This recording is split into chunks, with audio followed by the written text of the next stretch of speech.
Let's go. Let's rock. Jimmy Juice Podcast, man. Let's go, let's go. Figgy Fig, best in the world, that's what he do, know what I'm talking about.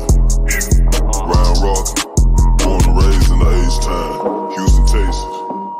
Know what I'm saying? Let's go.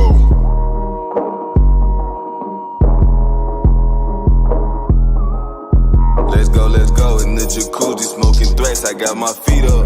Cut them haters off, I told them beat it. I don't need you. Spend 50 racks in cash, but it's all good. I got my visa. This rolling got them staring at me like the Mona Lisa. My ghetto, nine Keisha. I beat it like a creature. She always like my sneakers. These Jordan 5 pink aces. Let's go. I'm knocking them down, baby, back in the row. He really the one, but they already know. So none of my chains go put on the show. Giving out gins, sipping my juice. Counting the beans, addicted to ends. Need to back in on whatever I do. We get it in on the daily. I get it rocking like this with the 80. We really 10 toes down on the pave. What's up? We about to see what they saying. Rockin' gym, sippin' juice. Rockin' gym, sippin' juice. Rockin' gym, sippin' juice. Rockin' gym, sippin' juice. Let's go. Gym, sippin' juice. Rockin' gym, sippin' juice. Rockin' gym, sippin' juice. Rockin' gym, sippin' juice. Go, let's go. What do you have to say to everyone if we still consider the Astros cheaters? Fuck y'all.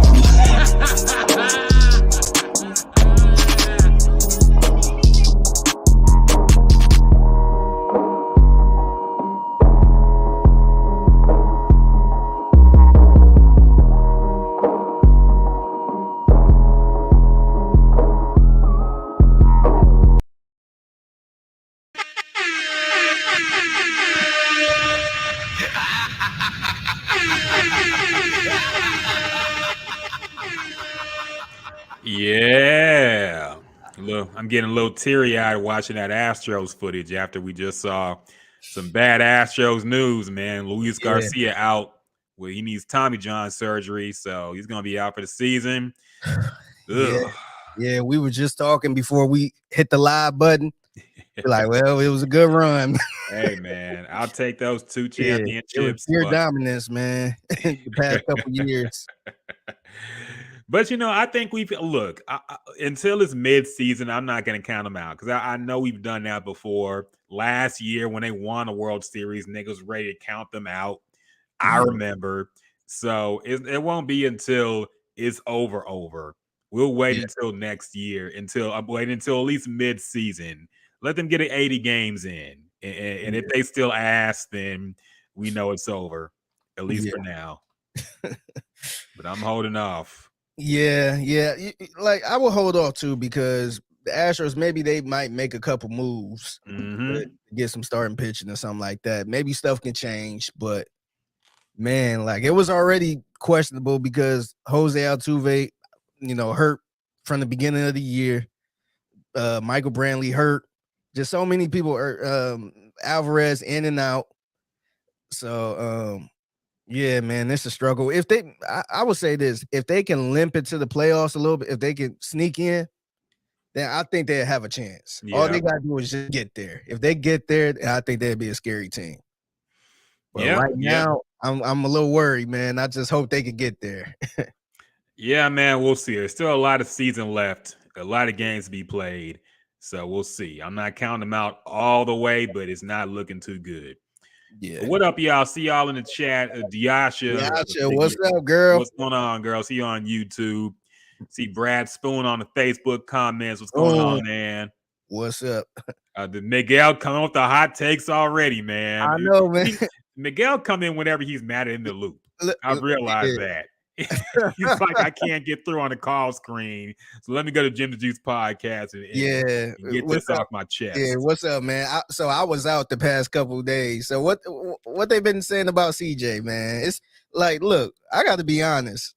I feel like the tone kind of changed a little bit about CJ because before the draft, they were pretty pro on no quarterback and trade back or the defensive person, and that's it. But it seemed like they've been a little more open to it now with CJ. Yeah, I've seen people who didn't really care that much for CJ. I think everybody's bought in now. Yeah. At this point, I think everybody is bought in. At least I've seen around the fan base, people who didn't seem like they were big up on him before the draft. Now that he's here, and we see his attitude. Like, he's a likable guy, man. Yeah, So I'm funny rooting as hell for him. too. Yeah, me too. Me too. But Miguel comes in. He says, "Why is In the Loop so negative about CJ?" I think he meant, "I hope Bryce falls on his face and CJ becomes great. I don't want to see Landry's ass at NRG cheering. Nah, take your ass back to Dallas." Man. Come on, man. I don't want Bryce. I don't want anybody in the NFL to fail, man. Like, look, hopefully both of them are great. Yeah, I think Houston fans get caught up on this draft. Like, they did the same thing with the Rockets, man. The Mobley and the Green shit. Like, let the shit Yeah. go, dog. Like, Yeah. we made our pick. We riding with that pick. Yeah, hindsight is 2020. You can look back and say, yeah, we should have taken this guy, but fuck it. Nobody at that point is complaining about the number 2 pick right now. I haven't seen anybody in national media say, nah, CJ Stroud should not have been taken number 2. Yeah. I haven't seen any of that, man. He was a leading number, like most popular number 2 pick going into the draft. So you just got to take it, and we'll see where things lay. Yeah, and again, I'm not negative at all about CJ. I've been saying that from the beginning. I think, the narrative too was Bryce Young. It's Bryce Young. That's the guy, and it's a big drop off after that. Me personally, I didn't think it was a big drop off. I think it was 1 and 1A. So he went to Ohio State, and so the quarterbacks from Ohio State never been good. So I get that. But I don't think it was that big of a drop off, man. I thought the Texans should have went with CJ Stroud. That's just me. So I ain't trying to be negative or nothing. Brad Spoon asked, would they have made the trade for Anderson if they had the number 1 pick? We'll never know, man. Yeah, we'll never know, man. That's gonna be one of those topics that we'd never get the answer to. Yeah. Years down the line, we would never know. Yeah. I mean, I don't know how early they started their draft process and scouting people, but I figure it probably didn't really start until the end of the season. And at the end of the season, they knew they were getting number 2 pick. So all conversations and discussions started after that, I'm sure. So, I mean, we can speculate all we want, but look, they got the number 2 and number 3. And see, I think the other thing is too, if we had the number 1 overall pick, Chicago probably would have had number 2. Mm-hmm. So maybe a quarterback would have traded up, or maybe a team would have traded up for Anthony Richardson or something like that. I have no idea, but maybe it would have been a little too rich to try to have number 1 and 2. So maybe it's good that they didn't have number 1. Yeah, because they probably would. Point. Yeah, they definitely wouldn't. I don't think they would have had Will Anderson, and they probably would have had the other defensive end or something. Bryce Young going number 3 would be crazy, man. Like I couldn't see them trading up to get Will Anderson, to be fair, but I don't know. Like I said, we'll never know. Yeah. or CJ Stroud, man. But we'll never know. We'll never know. So I keep it, man, it's crazy because we've been talking about this for like a week now. About they traded up to 3 to get that trade was really for CJ, but they picked CJ first to kind of like it's a lot of that going on, and it's just like, man, like I think it was smart for them to get CJ at 2 and then trade up for 3 to 3 for the defensive end because I think the price was cheaper. But like I said, we would never know this. Nick Caserio ain't about to come out and say, yeah, that was the reason why we did that. So, I don't know. I kind of look at it as a package deal. But like I said earlier, we would never know the detail. Look, we got both. So that's all that matters. Miguel also asked, how do you know Caleb Williams and Drake May are better than CJ? Why is Landry saying wait till next year? I'm tired of hearing next year. Then next year comes and people find all these QB flaws. To be fair, when I listened to In Loop this week, I didn't hear that from Landry. He seemed to be defending taking the quarterback this year. Yeah. Maybe he said something else. I don't listen to the whole entire show, of course. Yeah, but I think I think this was Landry's thought before the draft. No. Because he was anti-quarterback this year. Like if it wasn't Bryce, he was anti-quarterback this year, which I kind of disagreed with. And Miguel, I agree with you. Look, we go through this every year, man. Whereas the quarterback is, we see a quarterback in college, like, oh, that's gonna be the number one pick.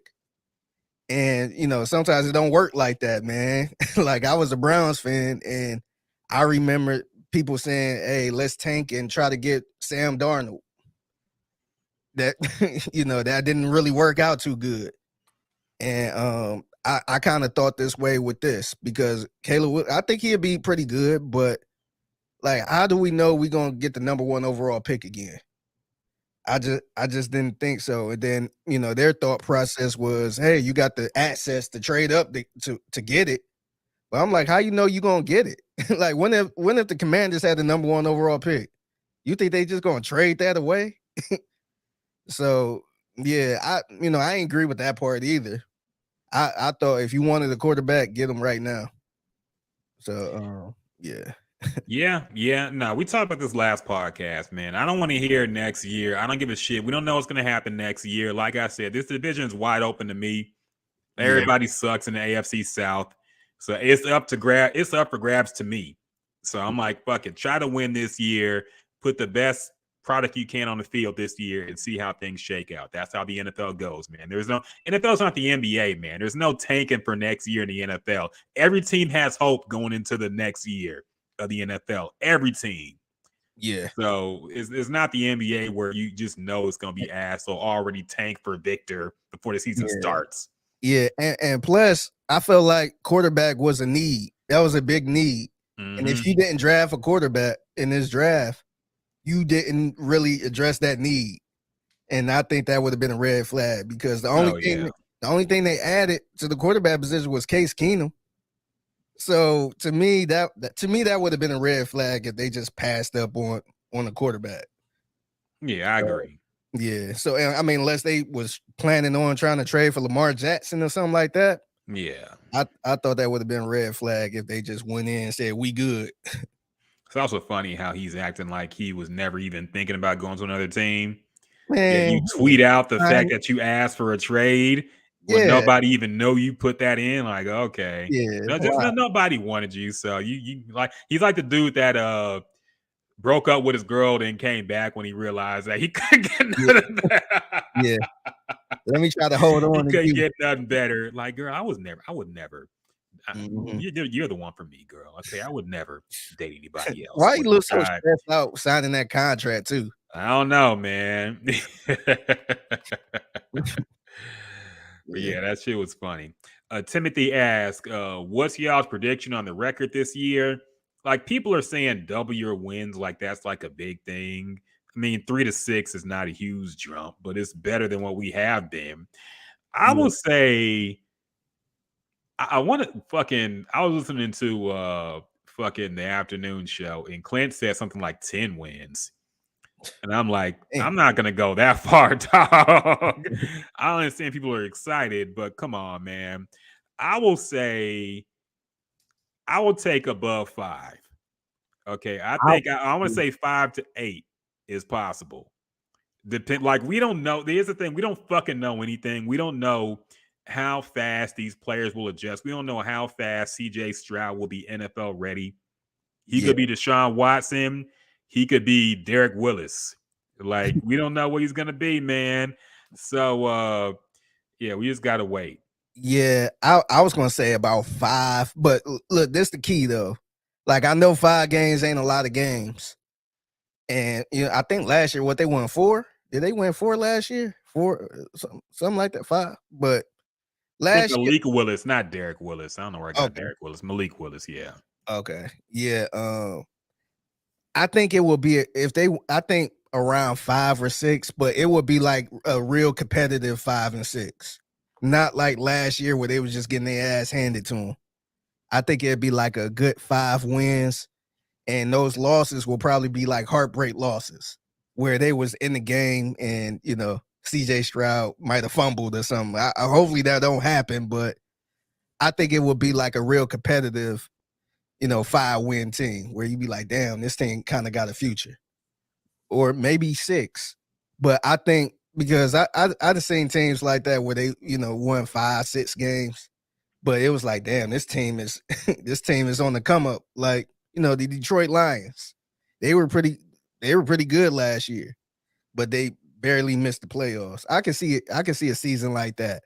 Maybe 6 or 7 games, but yeah, I think it'd be something like that. But I don't think we're gonna be going into the off season like we need to change something.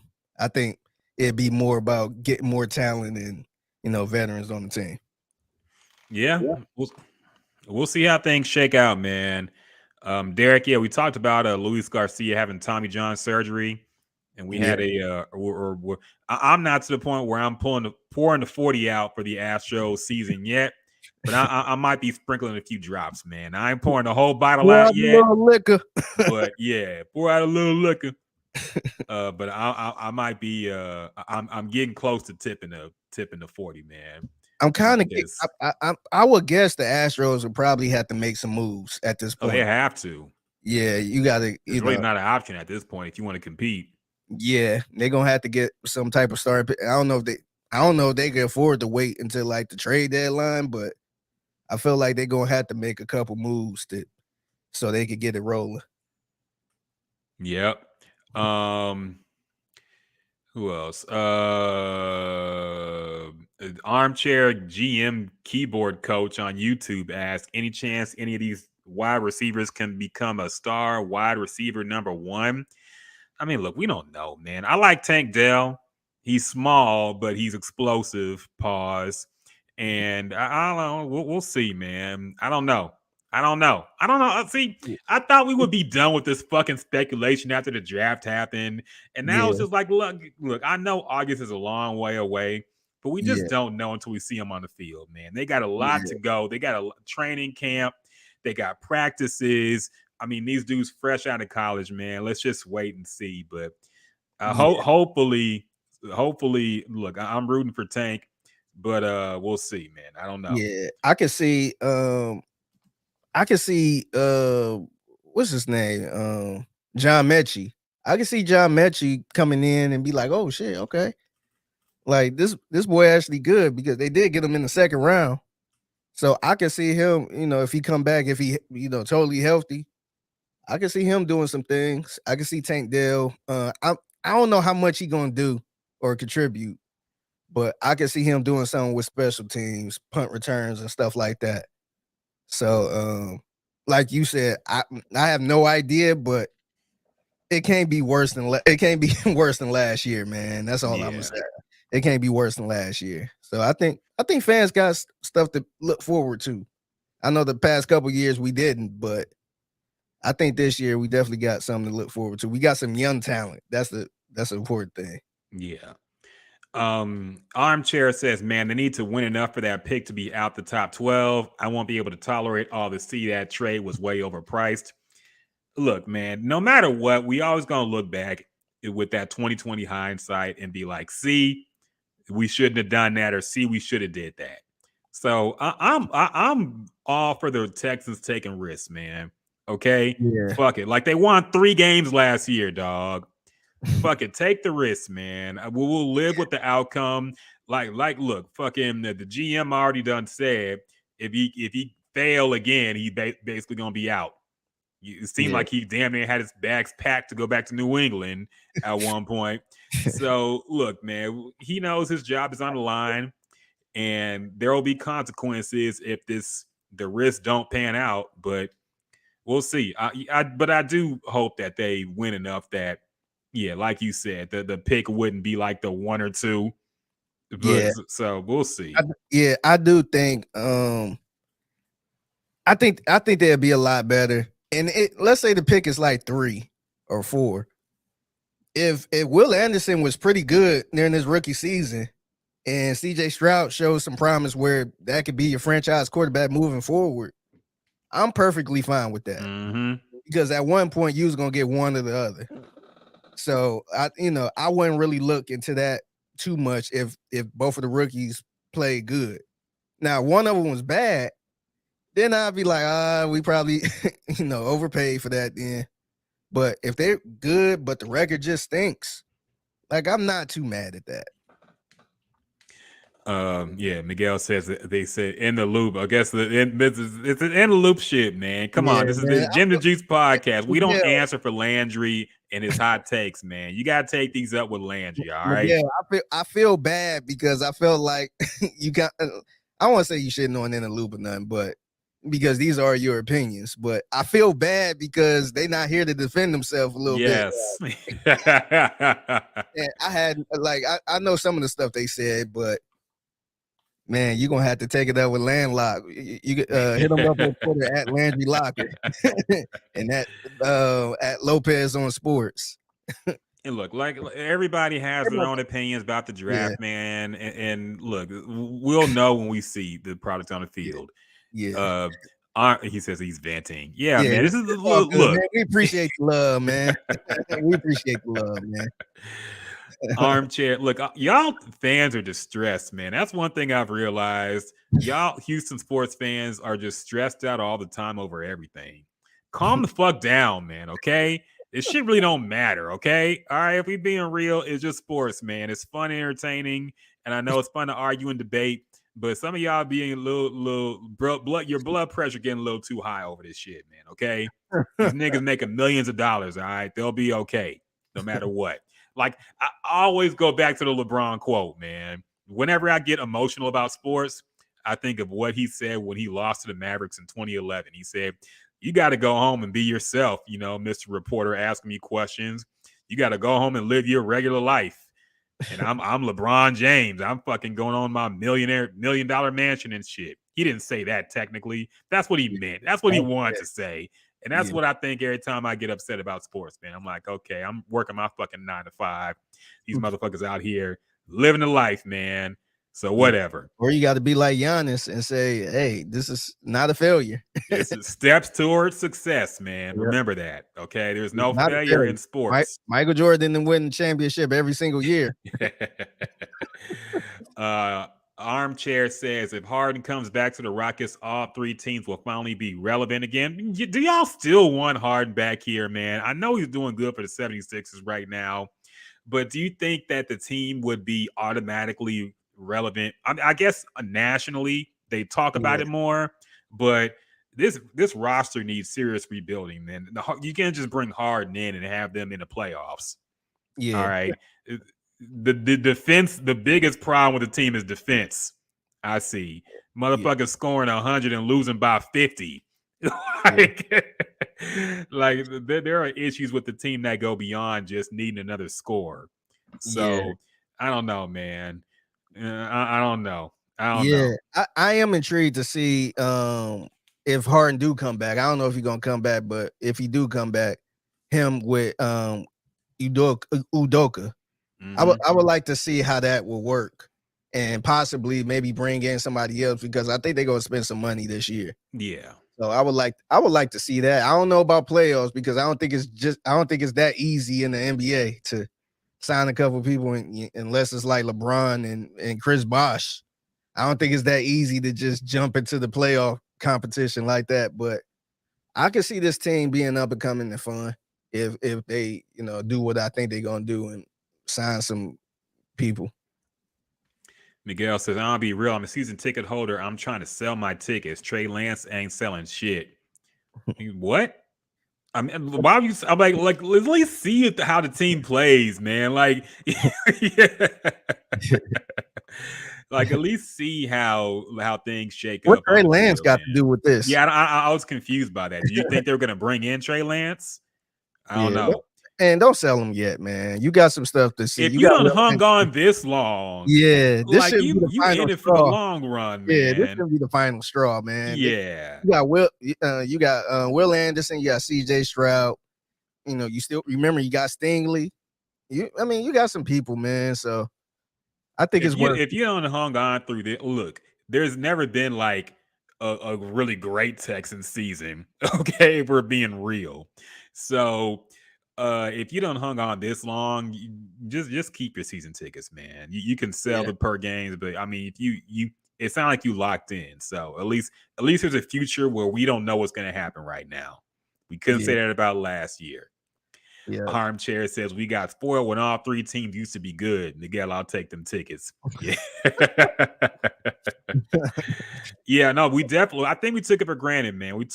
I told people back then we took the Rockets for granted. Everybody who wanted Harden gone, I said it right when it happened. I was like, y'all don't understand what y'all in for once y'all let this motherfucker. Y'all was pushing him out the door. I remember this. Y'all was pushing him out the door. People were saying I was ready for a rebuild. Y'all wanted the rebuild.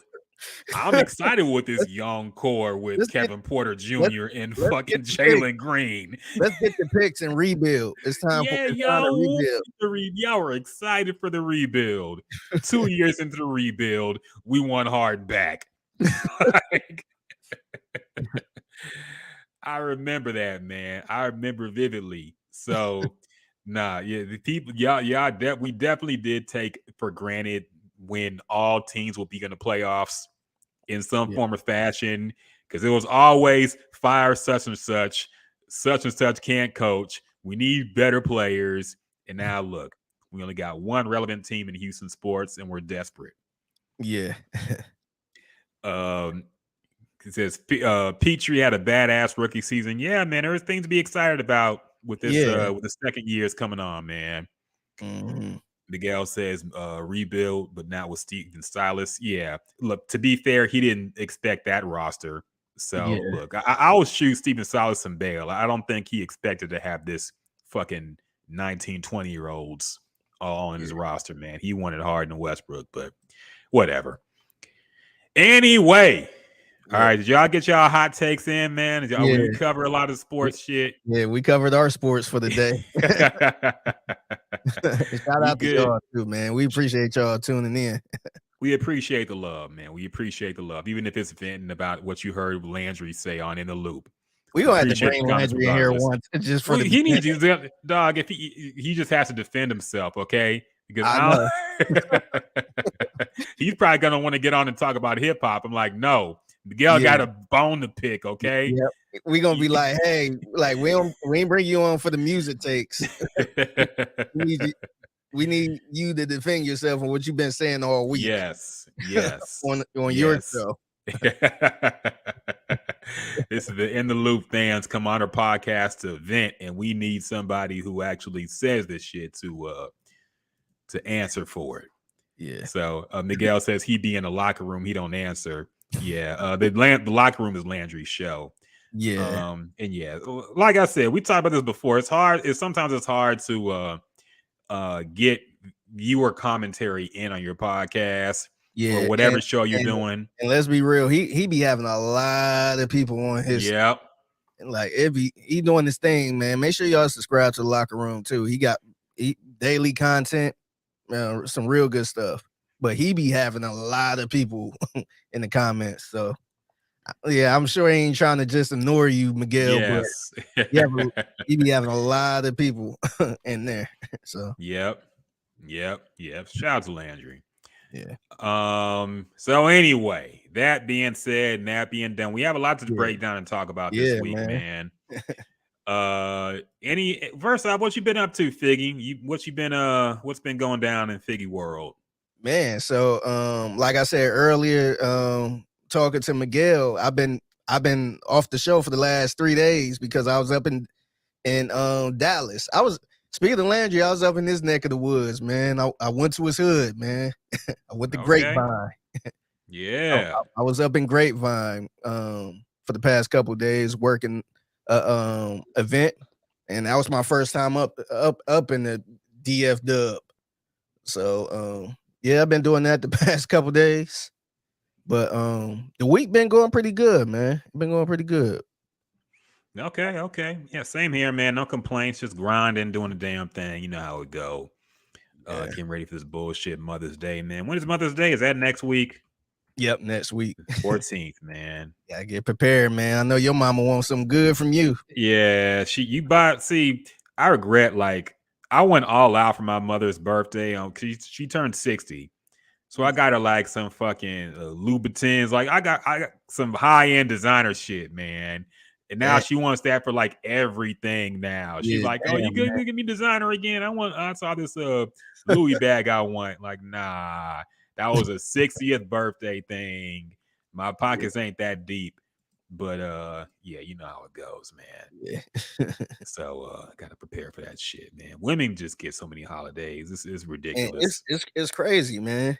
It really is. It's funny because I'm like, I had brung up Father's Day recently, and I was just like, oh yeah, what's Father's Day? I'm like, man, nobody give a shit about Father's Day. Hell no.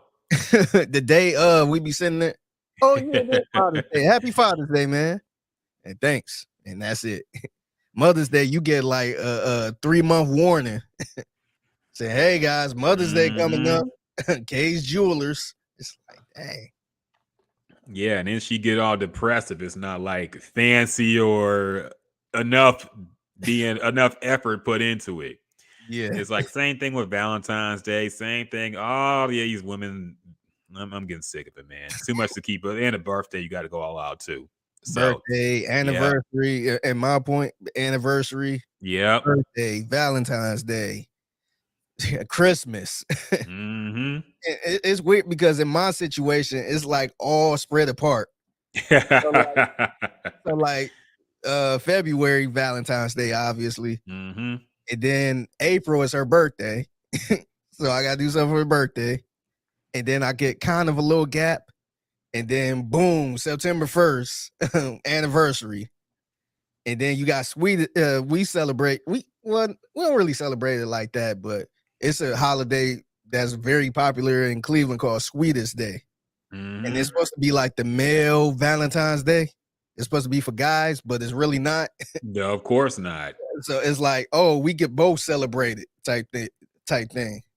So you got that. And then Christmas. So it's like spread out evenly. I'm just like, remember when they tried to get the steak and blowjob day popping? Yeah. You remember that bullshit? I remember that. Yeah. And like, think about number one, it's offensive how simple that shit is. Like, yeah. Like, that should be every Thursday, man. Right? A special day of the year. Number one, imagine if you just got your girl like a salmon and ate her out or whatever. You think she'd be happy with that shit? Like, you really think that'd be a good Valentine's Day for her? She'd be pissed. Yeah, but us, we're just be like, oh yeah, we got a steak and a blowjob. Come on, man. Yeah, that's pretty much. I'm the gift. I'm the gift. Like, hey, I'm the gift. Like, come on, man. Yeah, I'm sick of that, man. Men treating us like we're just so simple and don't want anything. Miguel said, damn, fishing some hair. Derek says, Tank Dell gonna go out this year, returns 5 touchdown punts, kick returns at least. Okay, let's not jump the gun. He's a rookie, man, but hopefully dude was go at U of H, whose house, Coog's house, let's go Texans. Yeah. Oh yeah. Sidebar, I'm actually trying to get my my oldest nephew who's about to graduate high school. I'm trying to get him in U of H, man. Oh, really? He's looking at that school. Yeah. Like that. Okay. Yeah, no, I don't. But then I was fucking a star student there, man. Nobody remember him in that bitch. Say, all right, James St. Patrick. you got the hookup, man. Nah, he gonna be in debt like me, man. But it's gonna be all good. It's a good school, man. They've done a lot to rebuild shit since I've been there too. Yeah, he played football, but like he's not gonna get a football scholarship. So is he gonna try to play though? I don't think so. Okay, I don't know how that go. If you could just walk on and try out. Nah, I mean, usually it's people will contact you and like, because everybody gets scouted, and people like it if you're playing in games. Like my nephew played for Cinco Ranch, so I mean that's one of the top football schools in the state, and they're really one of the best schools in the country, football wise. So. Like, yeah, he wasn't going to be able to start and be like a star player there, but it is what it is. I'm trying to get him some scholarships, period. He needs to, I don't know, but U of H is a good school to go to regardless, man. So I'm hoping he chooses that, but we'll see. He says, Father's Day, we got to be outside grilling. Yeah, exactly. We got to grill our own food on Father's Day. Yeah, and you know what they give people for Father's Day? They give them like a grill Yeah, or tools so they a can fix more grill. Yeah, shit. So we could work. imagine if you got your girl cookware for Mother's Day, Yeah, or or for apron. cookware for Yeah, fucking your anniversary. You're like, what? right. He got a crock pot for fucking her birthday. Hey, That'd Dad, be I brought you some steaks so you can cook out on the grill. Yeah, that's not happening, man. But hey, us men, we just get no respect, man. Yep. Like fucking Rodney Dangerfield. Yeah. Other things. Any new release drops? You did mention good friend of the show, Fat Tony, had a new release come out this week, man. Yeah, man. So I open up my title every morning like I usually do to kind of see what dropped. And the second thing on the list was Fat Tony. I'm like, damn, he dropped something. And I think I ain't gonna lie, I was really proud because usually they have like the big names up there. But I know mine is probably my algorithm probably made it that way because I listen to Fat Tony. But seeing him right there, he made a song called what's the name of this song? So this song is called Hey Baby, Que Paso. And it sounds like it's a play because today is Cinco de Mayo. Yeah. And it sounds like a Cinco de Mayo song. So I think it was a perfect day to release it. And he got a special feature on there that wasn't even named in the title. And I think you guys should check it out, man. Third Wars owns Fat Tony. He from the city. And it's a really good song, man. It's a good song, man. I think y'all like it. Make sure y'all check it out. Shout out to my man Fat Tony. Yeah, shout out to Fat Tony, man. Hopefully get him in the studio again for interview again sometime. But yeah, I'll check that out for sure, man. Good to hear Paul Wild's on it as well. Yeah, I just text him like, hey, this I'm like, hey bro, this a slap. You flexing the connection, man. I see you. I know. I'm trying to, man. Yeah, well, I'm gonna have to get him back on, man. Yeah, we definitely do, man. He was a great guest. Our last one before the pandemic. I'll remember that always. Yeah, me too. Sidebar, you brought up Cinco de Mayo. I don't know if you have any Hispanic people in the chat. I'm assuming Miguel Martinez is one. Look, I have a question. Do Hispanics celebrate Cinco de Mayo?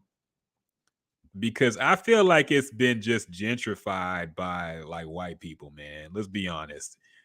Do Hispanic people actually celebrate Cinco de Mayo? Do y'all do things with y'all family and celebrate and do anything? Because I feel like it's just an excuse for white folks go to a bar and like order fajitas and tacos and get drunk. Yeah, is this like the St. Patrick's Day? Yes, when St. Patrick's Day has been co-opted by white folks. Yeah, non-Irish white folks who just come in just excuse to get drunk and party, man. Yeah. And some people say, hey, I got Irish in my blood. My great granddad was half Irish. Like, okay. But Miguel says I'm drinking a margarita right now. Okay. Is that the Cinco de Mayo celebration? Yeah. What? Okay. Is it watered down? Yeah. Is it watered down right now? Not the drink, but the holidays. The holiday. Yeah. Oh, so yeah. Is Cinco de Mayo just like he says he's whitewashed? Okay, fair enough. So we can't ask you then. I wanted to know like if there's actual festivities in the Hispanic community for Cinco de Mayo. I know the city has some stuff, but I wonder if like the everyday Hispanic people actually celebrate Cinco de Mayo. Because I'll tell y'all right now, Black people do not celebrate Kwanzaa. Okay, no matter what you might have heard or thought, we don't celebrate Kwanzaa like that. So you might hear some people say Happy Kwanzaa. That don't mean nothing to the regular Black people. So yeah. He says you don't even speak Spanish. Damn, you like Ryan Garcia then, man. You see how quick the Hispanic community turned on Ryan Garcia after he lost? It's like this bull trash. She don't even speak Spanish. She ain't one of us. Yeah. Yeah, man. What up, Mark Nash? We see What's you up, in the man? comments, We still got to man. get you on the podcast, man. My man Tad told me about you. We still got to link up and do an episode one time, man. Yes, sir. Yes, sir. Appreciate the love, man. Armchair GM Keyboard Coach on YouTube says, we do not really celebrate it because of the date. We celebrate it just like a cousin's birthday party or just another reason to get together and drink and grill. Okay, fair enough. Fair enough. Okay. Canelo's fighting tomorrow. I don't even know. Who's he fighting? Yeah, I didn't know that either. Canelo is fighting John Ryder. I ain't heard of that dude. But yeah, I might check a legal link. So I had to make up for not seeing the damn Tank Davis fight, man. I was still pissed about that, but whatever. Other things going on this week, man. Let's break down some topics. I don't think any other new releases happened. I still got to listen to that damn Black Thought album, man. I know he has a new project out. Meant to listen to it this week, just ain't get around to it, but yeah, I definitely want to listen to it and break it down. Yeah, some other stuff that came out. Conway, I saw that. Yeah, he had a new album. When he do it, I ain't get a chance to check that out yet. An artist y'all probably not familiar with. I want to say I think he's from Detroit, but his name Rio, the Young OG. I think he's in jail right now, but he dropped something today, and I'm look like Onyx dropped something. Okay. I don't know how old. I don't know what it sounds like. I just scrolled past it. So, is that why Fredro Starr was on Vlad talking about Michael Jordan shaved his head bald because of Onyx? Was this all promo for the damn album? It could have been. I ran across that that interview on the Breakfast Club randomly, the one where he got into it with Charlamagne. Yeah, classic. Yeah, he like, you ain't gonna do nothing. he was going off. I thought that was hilarious. Yeah, that was like when the Breakfast Club really started to pop off, man. And interviews. Yeah. Now, I don't even know what they do. I know they're on BET now, aren't they? I haven't seen any clip go viral from the Breakfast Club in a long time, man. Every time I check them out, they always have some damn politician on there, man. Mm-hmm. Like, look, man, I know they in New York, and look, I'm cool with trying to get the message out there, but I don't want to hear from no politician from New York talk about the issues they have in the Bronx or New Jersey or some shit, man. I'm just like, man, like, to me, that's when I kind of fell off of it a little bit. It like too many damn politicians on there taking up a lot of time. So I mean, I get the message, but I kind of got tired of it a little bit. Yeah, no, I get it too. And that sounds sad to say that I just don't want to see an interview with a politician. But look, I don't go to Breakfast Club for that kind of comment, for that kind of content, man. Yeah, they didn't start off like that. Yeah. And I understand, you got to grow and learn and all that stuff. But to me, 2020 changed my whole thought where sometimes I just really want to escape. And I want to hear what's happening in, entertainment and stuff like that. I feel like the whole media kind of pushed us to be more into politics and what's going on. And I'm just like, man, I'm just tired of it. I'm sounding like Phil Jackson right now. Mm-hmm. Like it's all in sports. Making it too political. Yeah. Driving with the audience. It's all on the court and all that stuff. But yeah, sometimes I just need a laugh. And I feel you, man. Like I saw a clip. It reminded me because some guy made a tweet about how he smelled he saw some kids smoking weed in the park, and he said something like "smells like failure" or some shit like that, something super corny, and everybody was like dunking on this dude. And Swiss Beats posted the clip of Soulja Boy on Breakfast Club saying he copied my whole fucking flow, word for word, bar for bar.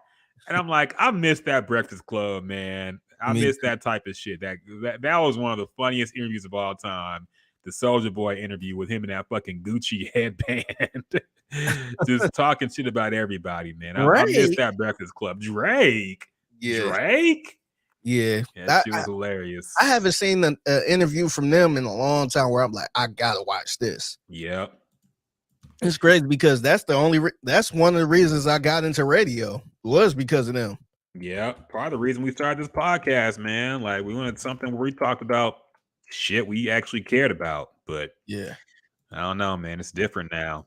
It's Mhm. different. Yeah. Miguel says politics are so tiring. I'd rather bitch about it in the loop. Yeah, at some point, it's like it's good to be informed about things going on politically, but it gets overwhelming, man, and it can fuck with your mental. So sometimes it's better just to argue about sports than some shit where it's just, Yeah, it's people. it's really stressful. And I think sometimes it can be a bit unfair to people Yeah. where if you lean a certain way or you have a certain thought about something, and then it just make just because you having that thought, people think you a piece of crap, or they look at you different and all that stuff. Where I'm just like, man, I wouldn't have felt this way about you if I didn't know who you were, rocking with. Yeah. So now that I know what you're rocking with, I feel a bad way about you. It just sometimes it just sucks, man. Yeah, it's gotten too heavy, man. Armchair says only time I watch Charlemagne is the podcast with the comedian Andrew Schultz. Yeah, that's a Brilliant Idiots. That's a pretty good show, man. I think Charlemagne, at least for a while, he was more raw on that podcast than he usually was like on the Breakfast Club. So yeah. And Derek, diehard Texan fan, said he had a lot of optimism about the football squad. It's been hard these past 3 and 4 years. I know, man, but there's lights. Okay, there's light. We see the light. Okay, I don't know if it's the promised land or it's just the fires of hell, but there is a light that we can see, and we just gotta stay tuned and see how it happens, man, and what happens. Yeah. Other things dropped. I know there were some new albums. I heard Lloyd Banks had a new project came out a few weeks ago. Yeah, I think it came out last week. Probably a couple weeks ago. Yeah, a couple weeks ago. I saw Swiss Beats had a compilation with Nas and Lil Wayne and Jay Electronica and Jadakiss on it. The only problem is I'm sure he did most of the beats. Yeah, I heard. So I don't want to listen to it. I think he did drop an EP. I want to say Did we talk about this? I forget. Did we talk about this or not? I can't even remember. I know I listened to it last week, but I don't think I brung it up. Okay. I don't even think it was worth bringing up. So it was only like a little EP. I think it was called Hip Hop 50 Volume 2. Yeah.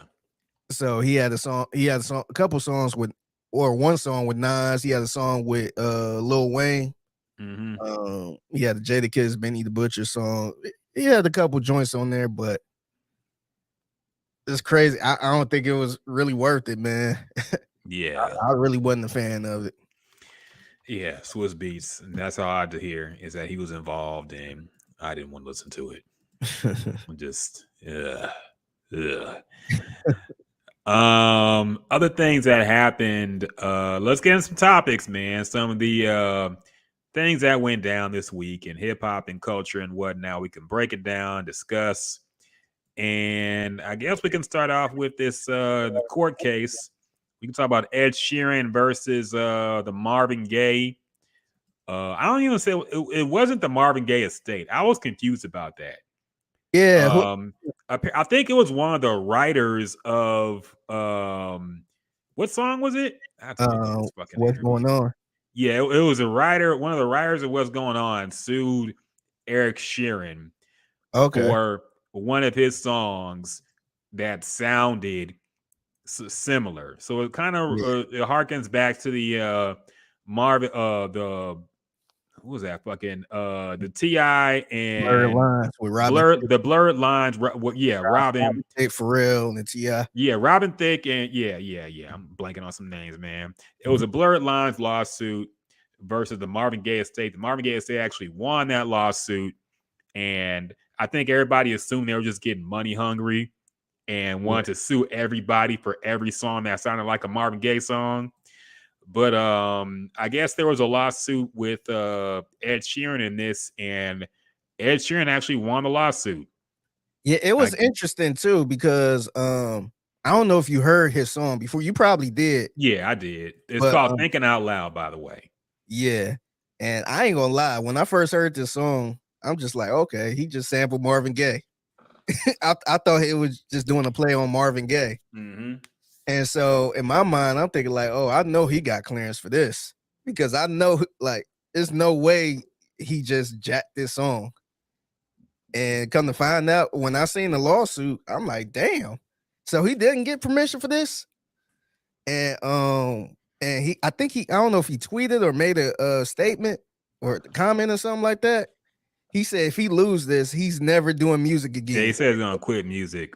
Yeah, which I don't think he would, but that would have been a big blow, man, because I think this lawsuit was, I think, what, like 10 million or something. It was a healthy amount where I'm like, he might be in trouble if he lose this.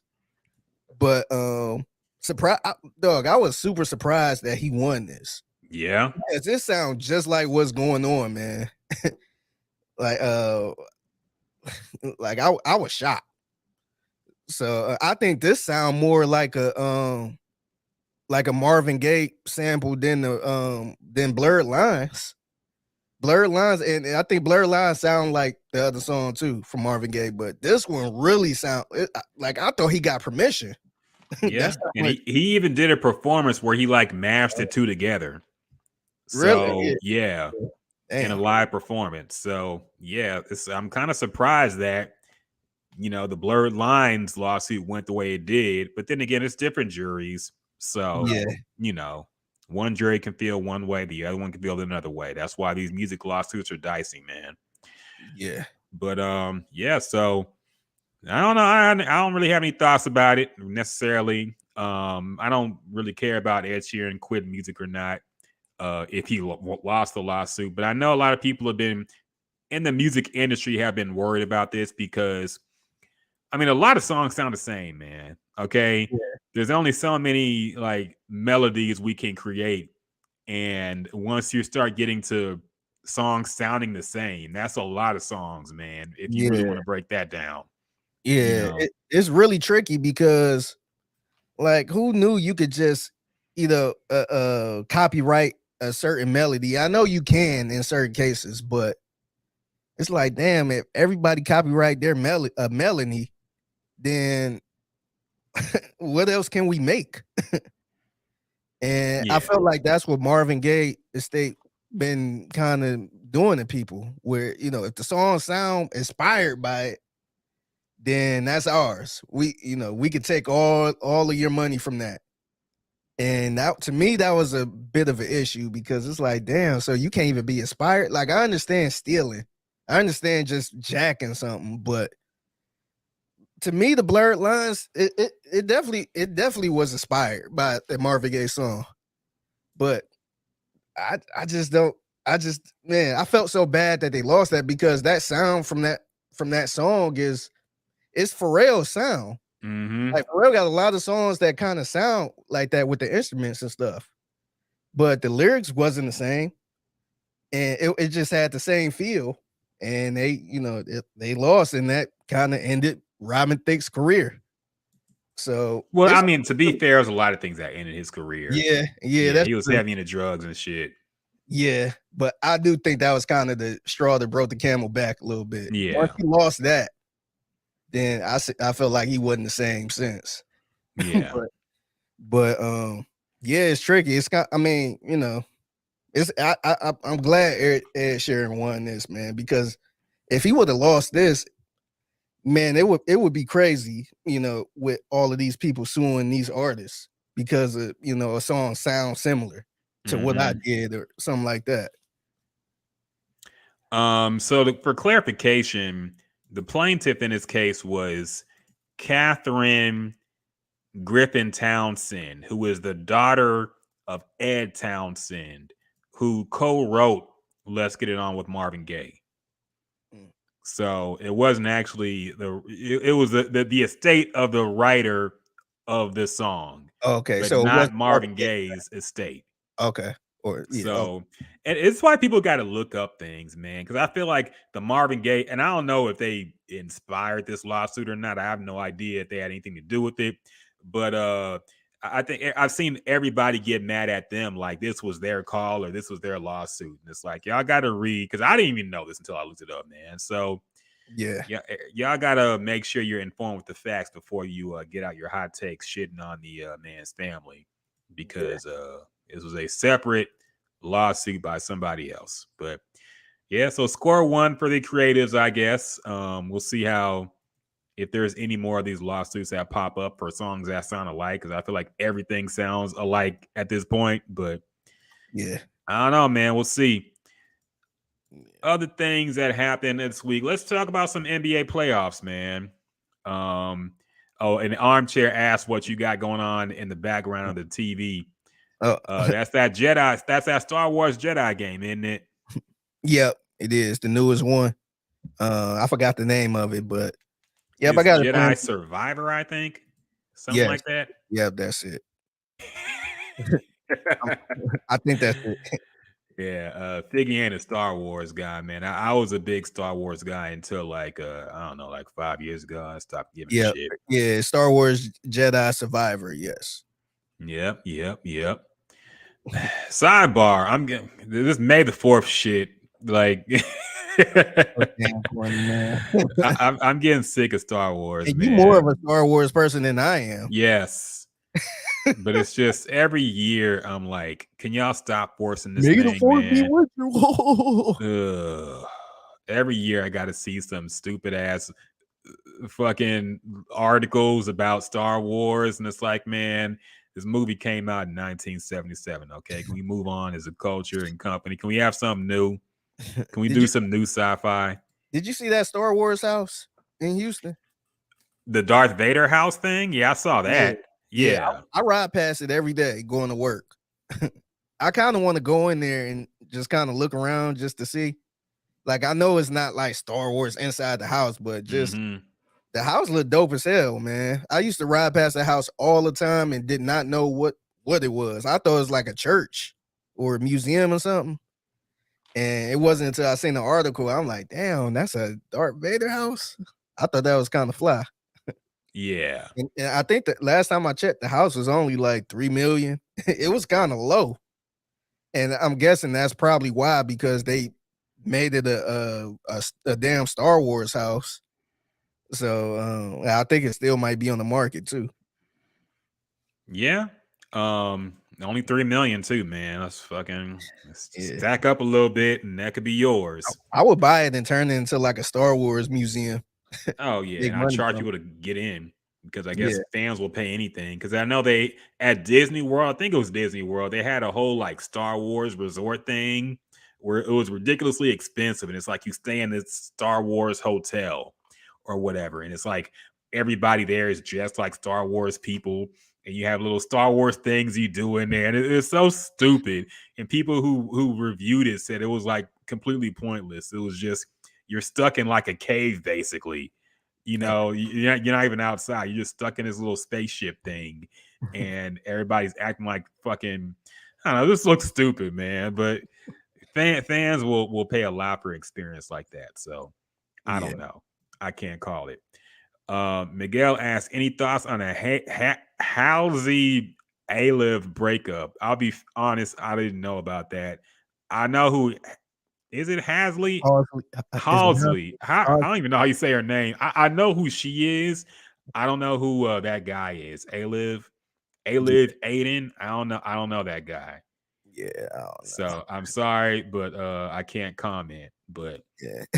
Sorry that happened, or good for them. I don't know. I have no take. The NBA playoffs. We're talking about the NBA playoffs, man. Joel Embiid is voted the 2023 MVP. Or is it 2022? I guess 2022 NBA MVP. I guess as the season started last year. 2023, 2023, whatever. Yeah. NBA MVP. Beating out a Jokic who would have got his third in a row. That would have been crazy if he got 3 in a row, man. Like, here's the thing, man. Here's my take on that. If he deserved it, he deserved it. You know, everybody shits on Steve Nash. Dog, he deserved the MVPs when he won, man. Okay. He took a team that was ass and turned them into playoff contenders, man. He took a team, I think the Suns were like 30 wins to 60 or something like that. Like he turned that team around pretty much by himself. And he was balling the fuck out, man. We don't think about him like an NBA legend now. But I remember he was balling the fuck out during that time, man. And they had a revolutionary style of play that we've seen now. Yeah, So and see, my only problem is like who won 3 MVPs in a row like that? There's been a lot of good players that probably should have won 3 in a row, but they didn't give them 3 in a row or even 2 in a row.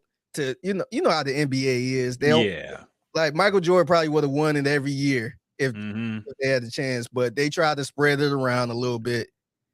So I'm like, damn, like where was that love at at that time?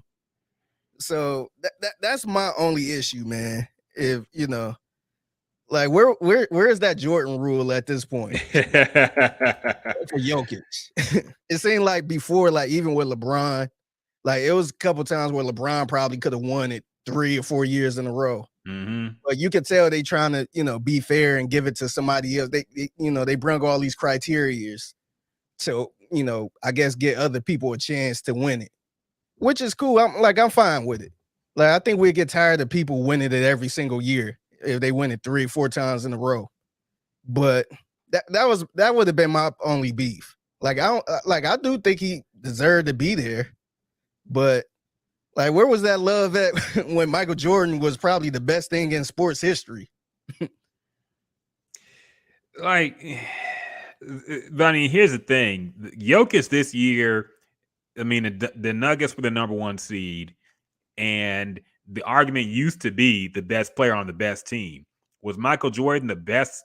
Were the Bulls the number 1 seed all those years? I have to look back, but I doubt it.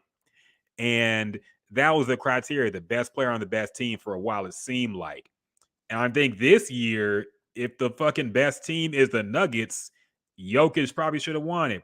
But I don't care. I'm glad Embiid got one. I like Embiid. I think he's a good dude. But people, the arguments people make are just, they get kind of silly, man, because now playoffs matter. Yeah. And that's one thing people kept bringing up. They're like, how can we keep giving the MVP to somebody who doesn't even get to the finals? And it's like, okay, well, let's check the scores right now with the current MVP, Joel Embiid.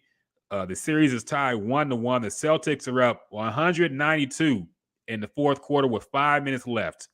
So, and the Nuggets are up 2-0 against the Suns, who people had in the finals. So, if Joel Embiid wins one and then gets bounced in the second round, and he hasn't had playoff success, what was the excuse for giving him this one? But see, it's a regular season MVP. It's supposed to be award. Supposed to be, because that happened all the time. Even in the NFL, you had people that won the MVP, like somebody like a Matt Ryan, who ended up getting the MVP award, which he kind of played throughout the playoffs and got it, but he got his ass whooped in the Super Bowl. So it's like this MVP player who didn't show up in the Super Bowl or something like that. So I don't think you should judge it strictly on the playoffs, because if you do get to that if you do win it all, you get the MVP award for the the whole playoffs or whatever it is. They got awards for that.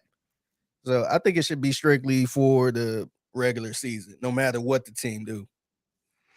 Yeah, I mean, I think the main issue really is like, you got low management, you got people getting hurt, you got teams underperforming. So, and look, I feel like if Jokic, and I don't want to go Kendrick Perkins route, the reverse Kendrick Perkins, but if Jokic was Kevin Durant, he would have won 3 in a row. But he's Jokic. He's a foreign, just a weird looking guy on a team that nobody cares about, really. So they couldn't justify giving him a third MVP. But if the Nuggets win the finals, it will look ridiculous. Like the one year you really should have given it to him, you didn't, and he really deserved it. But okay. Yeah, it's super wonky though, man, because even the one year Steph Curry won MVP, he had a good year, but that was still kind of debatable a little bit. Yeah. And then the second time when he won the second year in a row, that's when he had the amazing year where it was like, holy, you can't not give it to him now. So he had like a record-breaking year the following year. So it's a bit wonky, because I want to say that first year he won it, the team was a really good team. And, like you said, best player on the best team. So, it kind of made sense. But I think the following year, they might have been the best team too, but he had like a record-breaking year. So I think it could be really wonky at times. But yeah, man, I just, I never, it's weird now because I don't want to keep comparing like old players back in the day to new players. Mhm. Like ain't no point of comparing Michael Jordan or LeBron to Jokic because they like totally different players in two different eras. But like if he did win, I would be like, damn, like he did something Michael Jordan never done before. Or Yeah, somebody but like Michael Jordan never done before. And it just sounds weird. Like it's no discredit to him, but mhm. it's just like, damn, Michael Jordan had some legendary years, man. So you mean all those years, those 6 championship years, like he couldn't have won MVP all of those years? But that's what gets annoying, and that I think is a reason why he didn't win it, honestly, because nobody, and that's the issue is that people use these as arguing points, is in arguing whether somebody is better than whoever, Yeah, and ultimately, Jokic winning 3 MVPs doesn't do anything to Jordan's legacy. I Okay, that agree. doesn't mean he was a better or more impactful player than Michael Jordan. Of course, he's not. He plays in a different era and against different competition. And the competition could have got MVP. They could have made a better case for themselves, but they didn't. So, I Yeah. mean, who is that Jokic's fault? I don't think he even gives a shit. So who cares? Yeah. But I don't know. Whatever. Yeah, I'm glad Joel Embiid got it. Me too. But yeah, like I said, it's so like the NBA that shit's so weird, man, because Mhm. you know how it is. People gonna bring up, damn, is he better than Shaq? Shaq Yeah. never won that, or Hakeem. Like he never did that. It'd be some type of weird argument where you'll be like, damn, he ain't better than, like, what if I sit here and say Jokic is better than King? People Mhm. will lose their shit. But I don't even think they should be compared like that. Yeah. But yeah, All I'm saying, it'll look funny style if he got 2 MVPs where he disappointed in the playoffs, and then the year he didn't get MVP, even though he had a case for it, he wins the finals. yeah. But would that make him a lock to make MVP next year Yeah. unless he gets hurt? Yeah, I don't know, man. I don't know, man. It's Like crazy, the man. discussions in the NBA discourse is just crazy, man. That's all I can say. And that's the one thing. Like, I like that they get other people a fair chance, but I kind of hate that they do it like this because it's gonna be a moment where somebody do have a legendary year where you have to give it to him instead of saying, oh, he'll win some next time, so let's give it to this person. Yeah. It'd be good for the NBA. So, let's give it to Giannis, even though he, deserved it. But it's always little stuff like that, man. I don't know. It's crazy. No, it is, man. But anyway, I've seen the what's that? I said shout out to Embiid for winning it. I think Man. He's been campaigning for it for a long time. He's been I like Embiid, man. I liked his personality for a while, and he's a great player. He deserved it. But like I said, people's arguments will look funny style if the 76ers get bounced right here in this series. But we'll see. A lot of basketball left to get played. I feel like the Lakers Warriors series is like going to be the peak of this NBA season, man. Yeah. I don't think anything after this will generate nearly as much hype. Yeah. But it's been good ratings, some exciting NBA playoff action going on now. But yeah, I feel like this. I think they should have met in the Western Conference, man. Western Conference Finals. It's happening too early. It's crazy. I think the NBA kind of hate this a little bit. Yeah, because both of the teams was like, I think the team was like 6 and the 6 and the 7 seed. Mm-hmm. So that's kind of unheard of to see a team that low like that knock off some good teams. Because I think they knocked off Sacramento and Memphis. So, even though they was a young team, but now you got one of these teams that could really make it to the finals. But, once whoever win this series, they could win the finals, man. They could get to the finals at least. And at that point, it's like, who cares? Yeah. And then if it's a team like Miami Mm-hmm. who get to the finals, then who really gonna watch that, man? Like Miami and let's say the Warriors, who a lot of people kind of got tired of a little bit. But I don't know, man. I think I agree with you. I think this will be the peak. Who would you rather win a championship this year, the Lakers or the Warriors? To be honest, man, because I never did like the Lakers. I never did like the Lakers. I grew to hate the Warriors once they started going to the finals playing against the Cavs. That's why I kind of started hating the Warriors. But man, honestly, I think the Warriors are probably the closest dynasty we'll see for a minute. So I wouldn't mind, to me, and this is me kind of being strategic on how I say this. I would probably be cool with the Warriors winning. Just at the end of it all, when it's all over, when it's all said and done, I could be like, damn, the Cavs was the only one to beat them, like when they had the best record ever. Yeah, they were 73-9 or whatever the record was. Or I think they won. They beat that Bulls record, and that don't mean a damn thing now because they lost in the finals up 3-1. So I would probably rather them win it. So just so I can, because they would have had a legendary run if they would have won that series. Because even the one they lost to Toronto, Kevin Durant got hurt. It was other people hurt, so I guess that kind of gave them a bit of an excuse. But that would have been a legendary run if they didn't lose 3-1. And so I'd rather them just top off the win, and then that'd be it for them. Yeah, that's a tough, because I hate both these teams, man. I hate the Warriors and I hate the Lakers. But if I had to pick one, it would probably be the Warriors too, just because I don't want to have to acknowledge this Lakers team, dog. Okay. I want to bury the bubble championship as much as possible. And that would hurt my narrative. Okay. I'm on a mission to say that season doesn't count. And I think we're winning, because you look at all the proof, you look at the people who play really well in the bubble and haven't played that well since then. And then you look at the Lakers, who won a championship that year and missed the playoffs every year except this year with LeBron, and in which they barely squeaked in with the play-in. Mm-hmm. So look, we've got to acknowledge that the bubble was fraud. Yeah.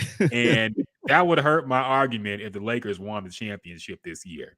Yeah. So I'd rather the Warriors win, but I would hate either way, because I'm sick of the Warriors winning. I'm sick of the Lakers, period. So it would be like AIDS or cancer, pick one. I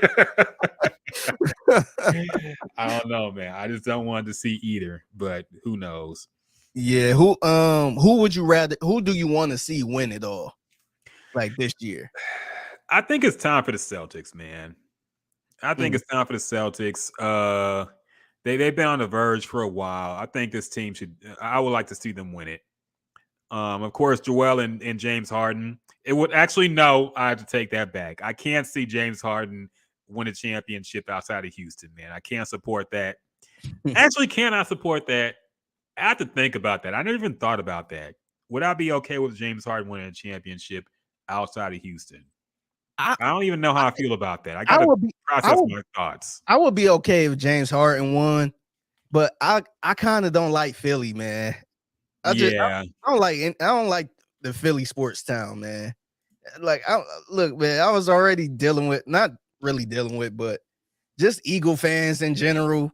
All the little Philly fans that was around when the Astros whooped their ass. Like, I don't want to hear from no Sixer fans, man. So I'd rather them not get. I would like Doc to get another one though, because I think Doc won one with the Celtics. So I would like to see him get one, but if James Harden was on another team, I'd be fine with it. But I just don't want to see Philly win one, man. I don't want to see no East Coast team get one. I I would like to see Miami. I want Jimmy Butler to get one. In the East, no matter what, the Knicks can't win. Okay, the Yeah. Knicks can't win no matter what. The Heat, I would be good with the Heat, and I would be good with the Celtics. Even I would. though Yeah. I don't like Boston either. I Yeah. don't like Boston, but I like the players. I like Jaylen Brown. I like Jason Tatum. So I Yeah. like to see them win a championship. I rather those teams, all of those teams, win rather than the Knicks.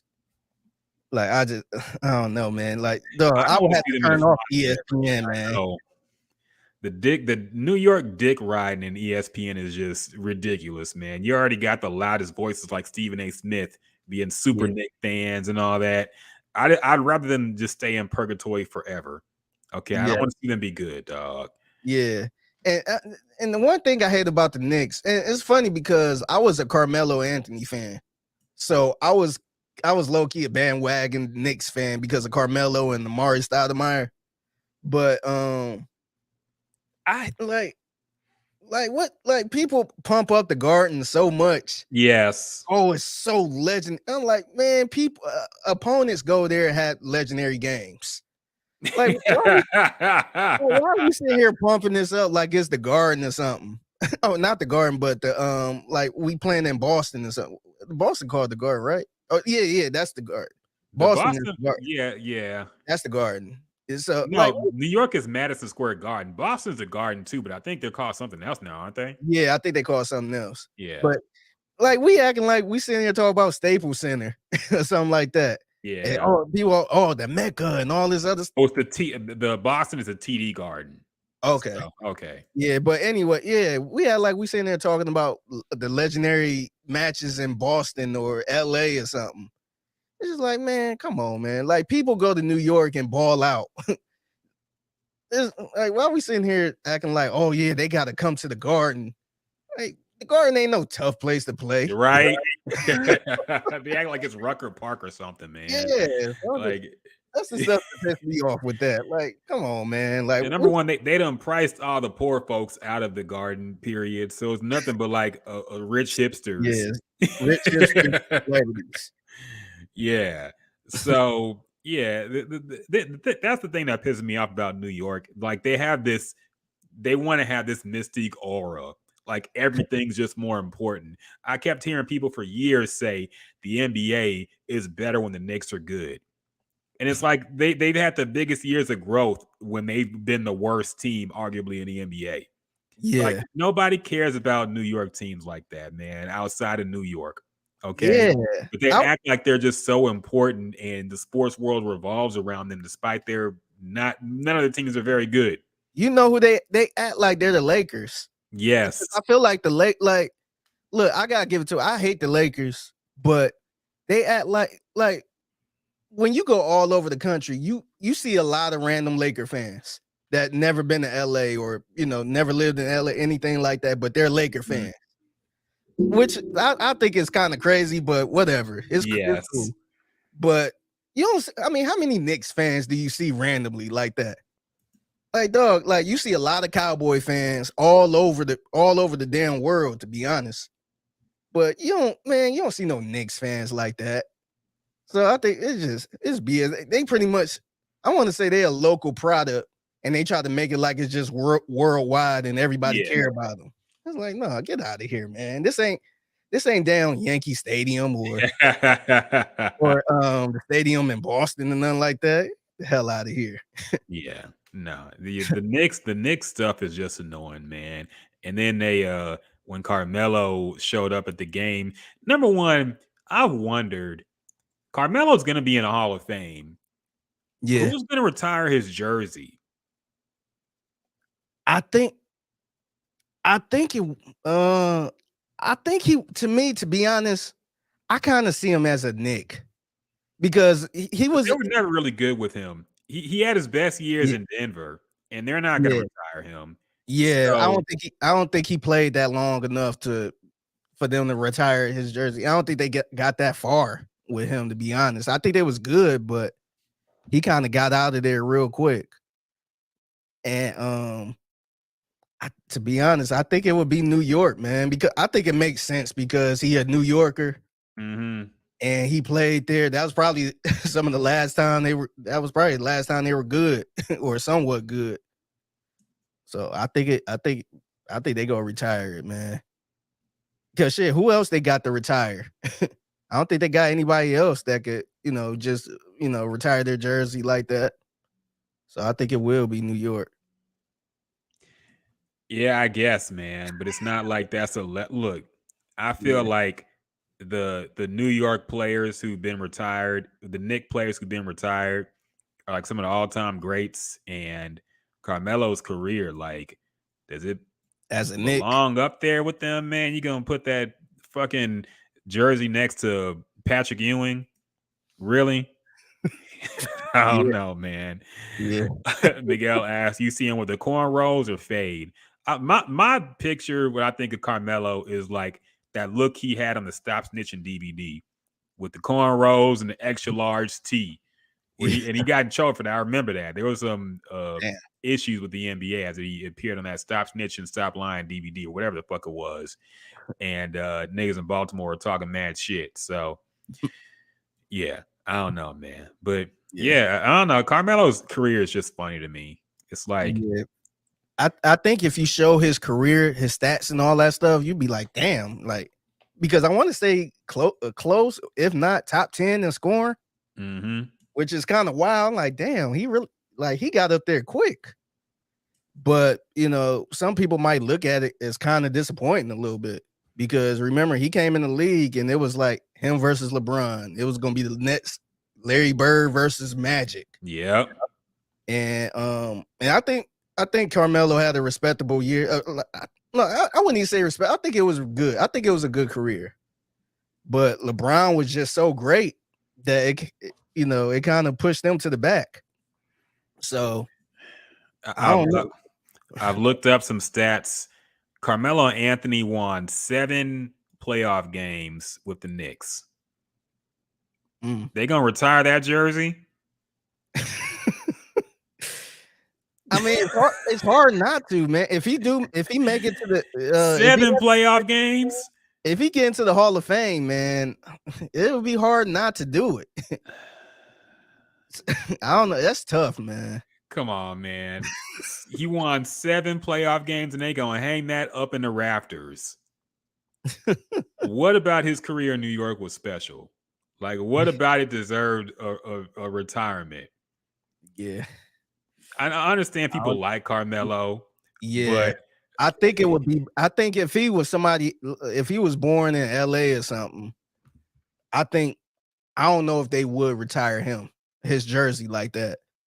But I just think the whole mystique of him being a New Yorker, he played there the last time he played there, it was when they were actually good or okay.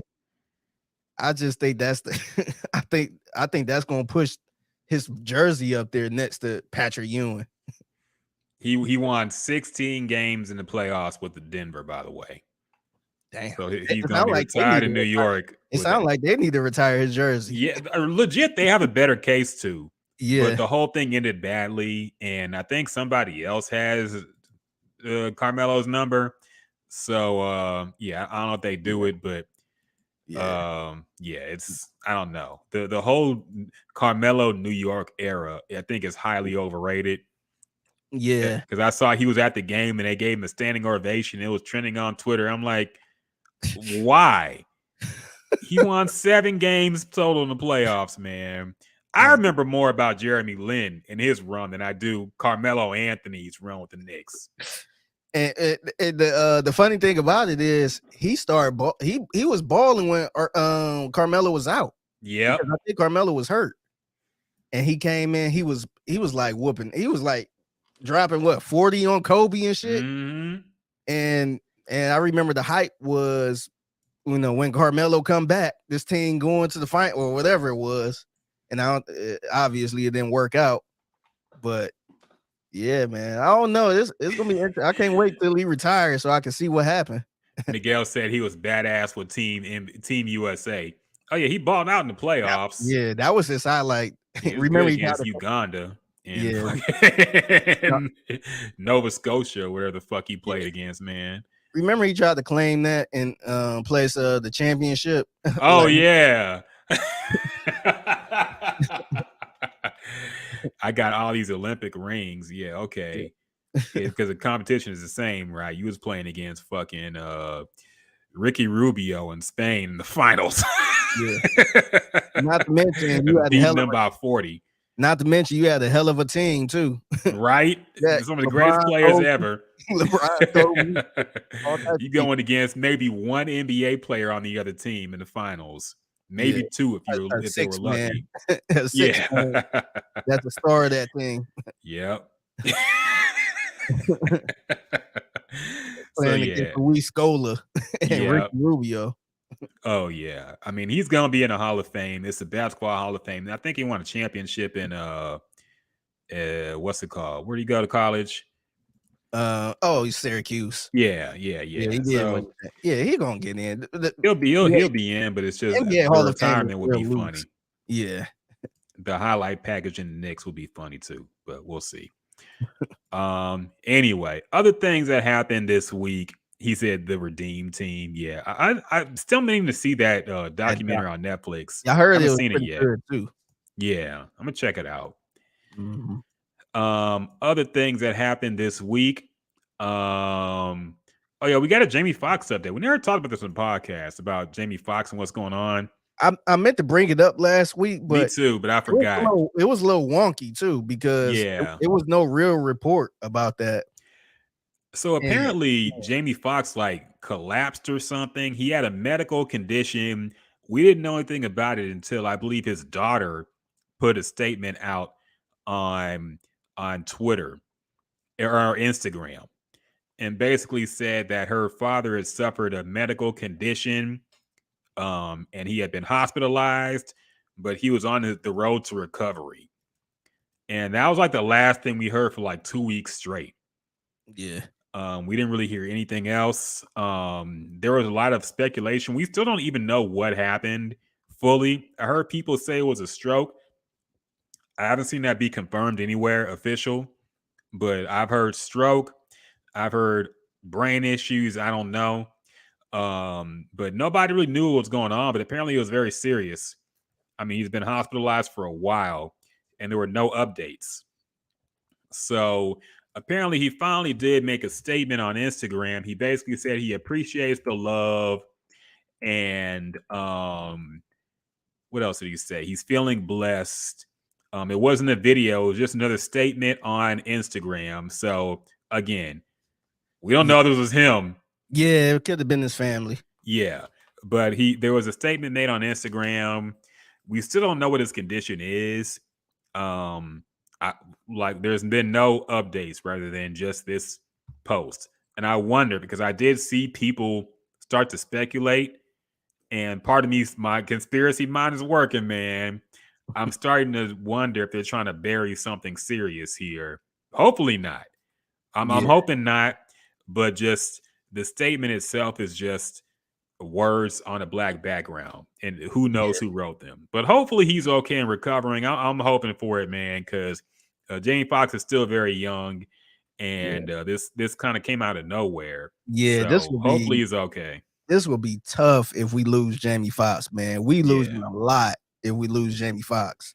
So prayers to him. And I agree with you. I think a lot of the statements are really vague. And I'm not saying we need to know all the business and his medical condition and all that.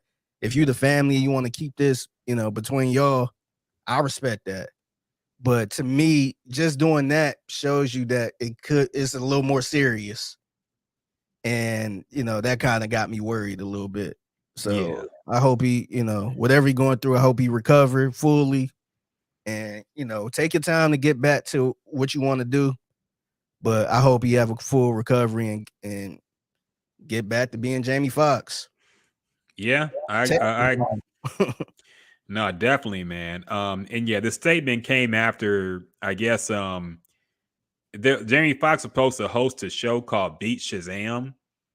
That's the show he been doing for a minute. Yeah, Nick Cannon is gonna step in and replace him. So I guess I got people talking about what's going on with Jamie Foxx. So this statement was made on Instagram. Like I said, I hope it's true. Yeah. But part of me wonders if they're just trying to delay making a real statement on what happened or his condition. Yeah, So I think I I don't know. seen something too where I don't even know if this was true, but this is where I think everything kind of took off too. Was I guess somebody mama worked in the hospital, Hmm. and they said they seen Jamie Foxx was in the hospital. It kind of came out of nowhere, Hmm. and whoever daughter it was put it in the shade room comments or something like that, just out the blue. And that's where it kind of took off. And that's why last week I didn't want to bring it up because it was no real source to it. Like TMZ didn't say anything about it. All these, sites didn't say anything. So you know how the internet is, man. They will kill somebody with no damn source or nothing. Hmm. So I was seeing everything but TMZ reporting on it. So yeah, But man. the other annoying thing about that, and I see this especially happen with like a lot of black celebrities and families, like I feel like they delay it as long as possible because they're hoping for a miracle. Yeah. Somebody is brain dead, they're dead. Yeah. Okay. But they're like, wait, y'all, they're not dead. I remember this happened with the Whitney Houston daughter and Bobby Brown daughter. Yeah. That like she was dead, man. But they took, I want to say, weeks to announce it, and they kept saying, "No, she's alive, she's alive, she's alive." Like they gave people hope that she might recover, and it didn't happen. Yeah. So I think It a was lot of times, I understand grief is tough. It's yeah. tough to lose a loved one, Yeah. but you're not doing yourself a service by when somebody says, the worst has happened. You're like, wait, no, it's there. We're still a miracle is possible. Like, nah, if they're brain dead, it's over, man. Yeah. And But it's I think it's tough too because a lot of people what we do is we kind of pronounce them dead before they're yeah, technically dead. And you got people like you're being insensitive. It's still alive and all that stuff, but you kind of know what it is a little bit. hmm So yeah, like I said, I hope it's not this type of situation, but I think we had other situations too where it wasn't good at all.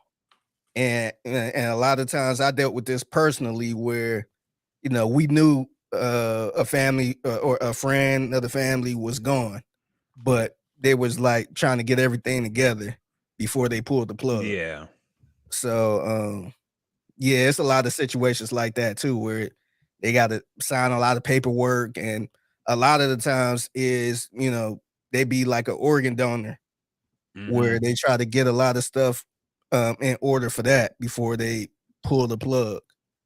So it's tough, man. That's always a tough situation. yeah, it is. And like I said, I hope that's not the case with Jamie Foxx. I hope he's recovering and doing better. But it's troubling that we haven't heard anything and seen anything. HRW says on Twitch, I've seen from recovering to dire condition. Yeah, you can't. I don't know who to believe at this point, man. I haven't seen anything official, but he says if TMZ ain't leaked nothing, probably not good. Yeah, it's crazy how nobody has leaked anything in this case. Yeah, So we really are in the dark. We have no idea. And people shit on TMZ, but TMZ has been accurate, man. man. TMZ is accurate. I want to say they were the first to break the Kobe news. They were Yeah, the first to Michael break Jackson. Paul Walker. Like Yeah, they broke so much stuff, and people still act like, oh, it's TMZ, can't trust it. They've been batting like, I want to say Ye- 9. Look, man, they're more accurate than they're not they're when it comes to legit things like stories, this. man. Yeah. Like I know back in the day, back in 2010, 2011, 20 around there, you ain't look at a thing like TMZ as a real source. You kind of looked at it as a gossip website, but they legit now, man. Like usually if I don't see it on TMZ, man, I'm not really buying it until I do. Yeah. I missed this by Miguel. Miguel said we were shitting on Spain and Argentina in the Olympic in the Olympic basketball games. They're legit. Yeah, they're legit against each other. They're not legit against the best players in the NBA. But nobody is, man. They That's kind did of an have unfair advantage. That's like they us did in soccer. they did have a good year that one time where I think that's when we had the worst US team ever. I think it was 04, 03, yeah, when they won the bronze or whatever. Yeah. Whatever year that was. I think they was like, I think it was, I want to say not Ricky Rubio, but it was that team when what's the dude who played for San Antonio? Ginobili. I think Ginobili. Yeah. I can't stand Ginobili. But they had a couple good years, but we talking about players, the United States of America, the best of the best. Mm-hmm. They was good, but it was no competition during that time. Yeah. Miguel also asked, y'all want to be on the machine or pull the plug? Look, man, if I'm dead, pull the plug on me. Okay, let me cross over. Don't waste everybody's time, man. Exactly. And don't break up them hospital bills. If I'm gone, just let me go. I feel like don't let me hang on hoping for a recovery at that point, because if I'm brain dead, like it's over, man. So yeah, things you gotta think about, man. But hey, it comes for us all. So like I said, hopefully Jamie Foxx is okay. Now, I've been thinking about this too. If he does recover and we see him and he's back to normal very soon, how quickly do you think the clone theories will start on Facebook? If they haven't already started. I know. I'm about to say they might be in the drafts right now.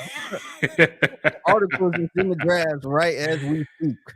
Now, you know, the first screenshot they have of Jamie Foxx, there's going to be somebody pointing out, what's his dark spot? Jamie Foxx don't look like this.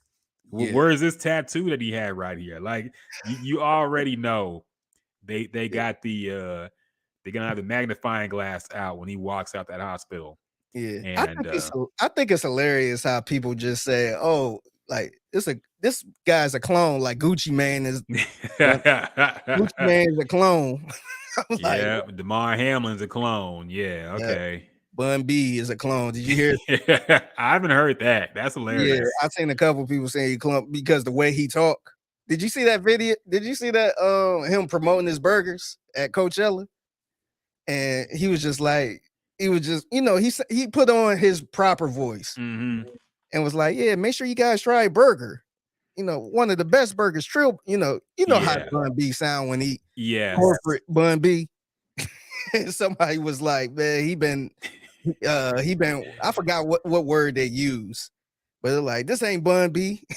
they said they gentrified Bun B.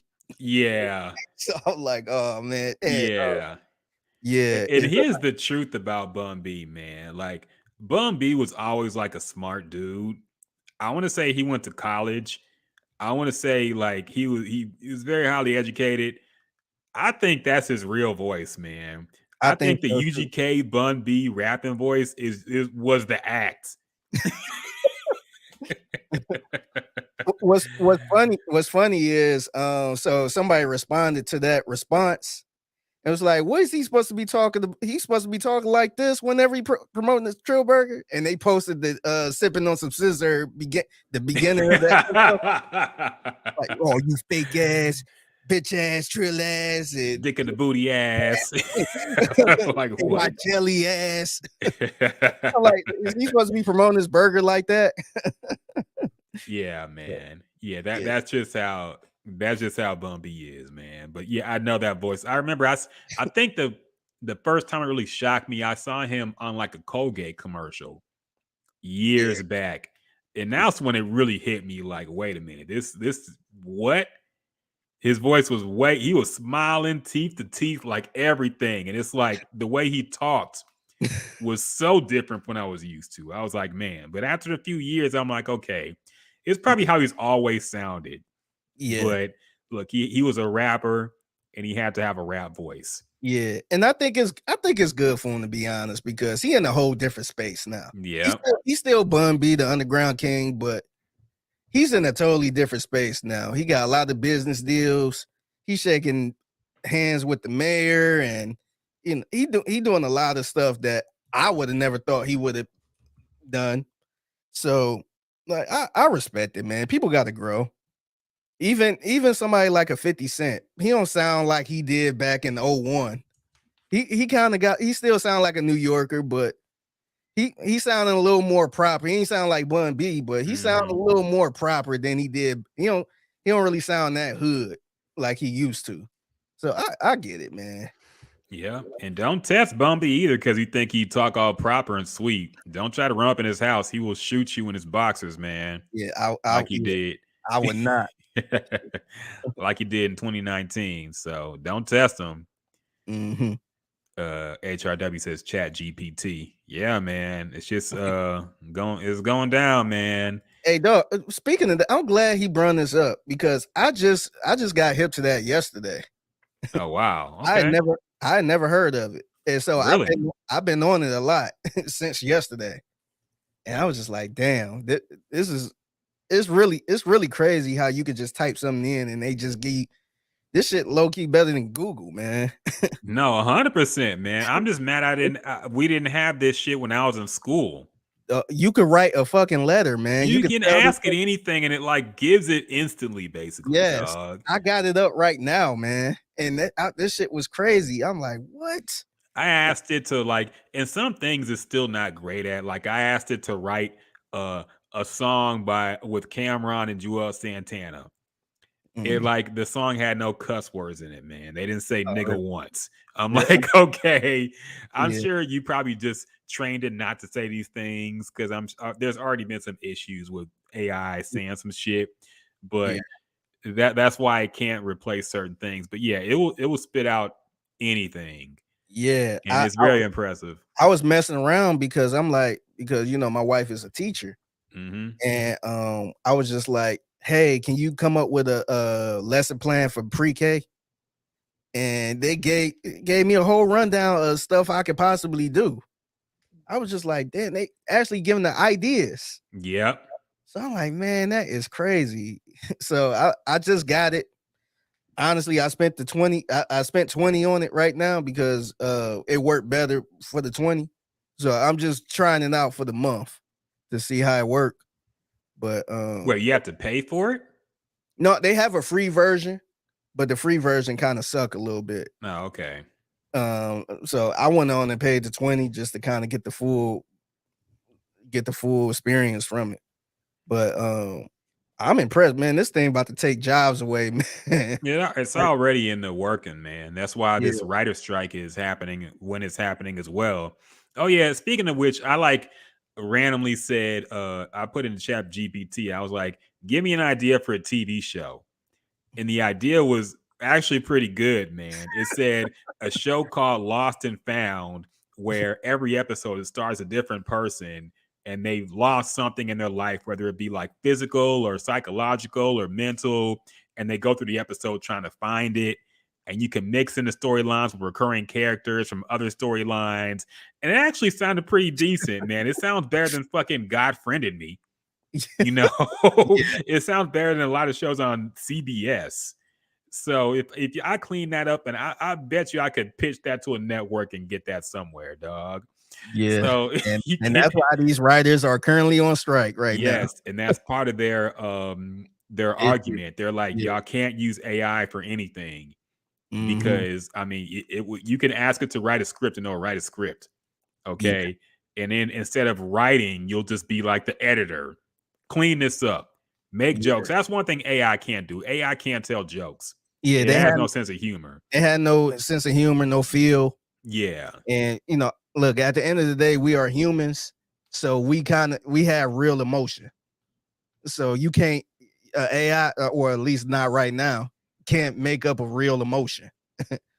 So yeah, but it can give you a script. It can write for you. It can do anything basically. Yeah. So I wish they had this shit when I was in school, man. That's what I'm saying, man. All them nights I spent writing papers and shit. Wow. Yeah. Instantly, and I just could have changed it enough to where you couldn't tell it was obviously AI written. It would save me a lot of hours, man. Yeah, just come up with the blueprint and I'll fill the rest. I'll fill in the blanks. I saw somebody really figured it out. They had Chat GPT give a paper and they had a 3D printer write it. Oh man. Yes. So like that is crazy, man. That's insane, man. That's like the future is already here. So just crazy, man. So yeah, this writer strike is going on. and everybody is. Personally, I don't really care about it. But hopefully they get what they want, man. I know there was a one about 15 years ago that I remember was a pretty big deal. A lot of shows got shortened and some got canceled because of it. Movies got pushed back and stuff got weird. I don't know how long this one's gonna last. We'll see. But yeah, I don't know. I have no thoughts about it necessarily. Yeah, I to be honest with you, I ain't even really know about the one from 15 years ago. And so I kind of I looked on Google to kind of see what shows were around that time that was affected. And there was a couple shows. It was like, remember the show The Game? Yeah. I think that show was actually cut short because of that. And it kind of makes sense because it seemed like The Game was doing really good. And then they just kind of canceled it. And then they ended up bringing it back to BET because it was super weird. And then, of course, you know, some of the main characters didn't come back. Yeah. So it was weird. I never really understood that because I felt like the show was kind of successful, but it kind of made sense when I read recently that was one of the shows that was affected by it, and plus the writing kind of got awful. Yeah. After that, so I never really paid attention during that time. There was a show called Heroes that everybody talks about was like one of the biggest shows affected because I remember I was watching that show back when it came out, and it was like one of the biggest shows on TV. And it was the beginning of like superhero type era. This is before like the MCU and Marvel even. But this is where like Hayden Panettiere and all these people got their start, and it was a good show. The first season was good, and the second season is when the writer's strike happened. And that's where the show fell off a cliff, man. Like the plot started to make no sense. Everything just got whack. And everybody points to that as being one of the main things that was really good before the writer's strike and just ass afterwards. So I think this one might be a long one too, because that one was pretty long, man. It felt like it went on forever. It affected a lot of movie and TV show releases. Like you said, some things got canceled. So I don't know, man, but the fight against the AI is just starting. And it's going to take a long time, man. It's getting crazy, man. It's really getting crazy. I told you earlier how I kind of went down the rabbit hole just listening to AI created music. And say what you want because so you can check my Twitter at the Figgy Fig. I posted one of the songs. It was it's a Jay-Z song on his latest album. What was the name of that? 444. I think it was 444, his latest album or his last album. And it's a song called Family Feud. But they made AI Biggie rap the verse. And look, you had a lot of different reaction to it. Some people say it don't sound nothing like Biggie. Some people say it sound really good. Some people say it was trash. Some people say, damn, this shit slaps. Look, man, it's like I wouldn't sit here and say, you know, it sounds exactly like Biggie, but you could tell, like, to me, I could hear Biggie rapping like that, like if he was still alive, if his career went how it went, and he was, you know, still fresh, I could see him kind of rapping about that type of stuff, man. And it kind of had me thinking a little bit like, damn, did Jay-Z really, you know, is that like the style we hear from Jay-Z right now? Is that kind of a Biggie type of flavor to it that we just never got because his career was shortened? Because they sound just like, maybe it's a Brooklyn thing, but they sound just alike, man, where I'm like, damn, like it's crazy, man. And like I said, I know, like I said, a couple other comments I seen was just don't have any real emotion and all that stuff. Like it ain't supposed to have emotion. It's made up. It's AI generated. So of course it ain't gonna sound like Biggie alive and, you know, doing this verse. He didn't write the damn verse. Here's the thing. People only say that after they know it's AI. Yeah. Okay, let's have it. We need a real test where somebody puts out a song that gets popular and we find out later it was AI. how many thought and we got to take note, how many thought before it was AI? Because I guarantee you, a lot of people who are saying, "Oh, it has no soul or emotion to it," if you didn't know it was AI, if you didn't know that Drake song was AI, would you have known? Would you have known something was off with it? Would you be like, "Damn, this shit hard"?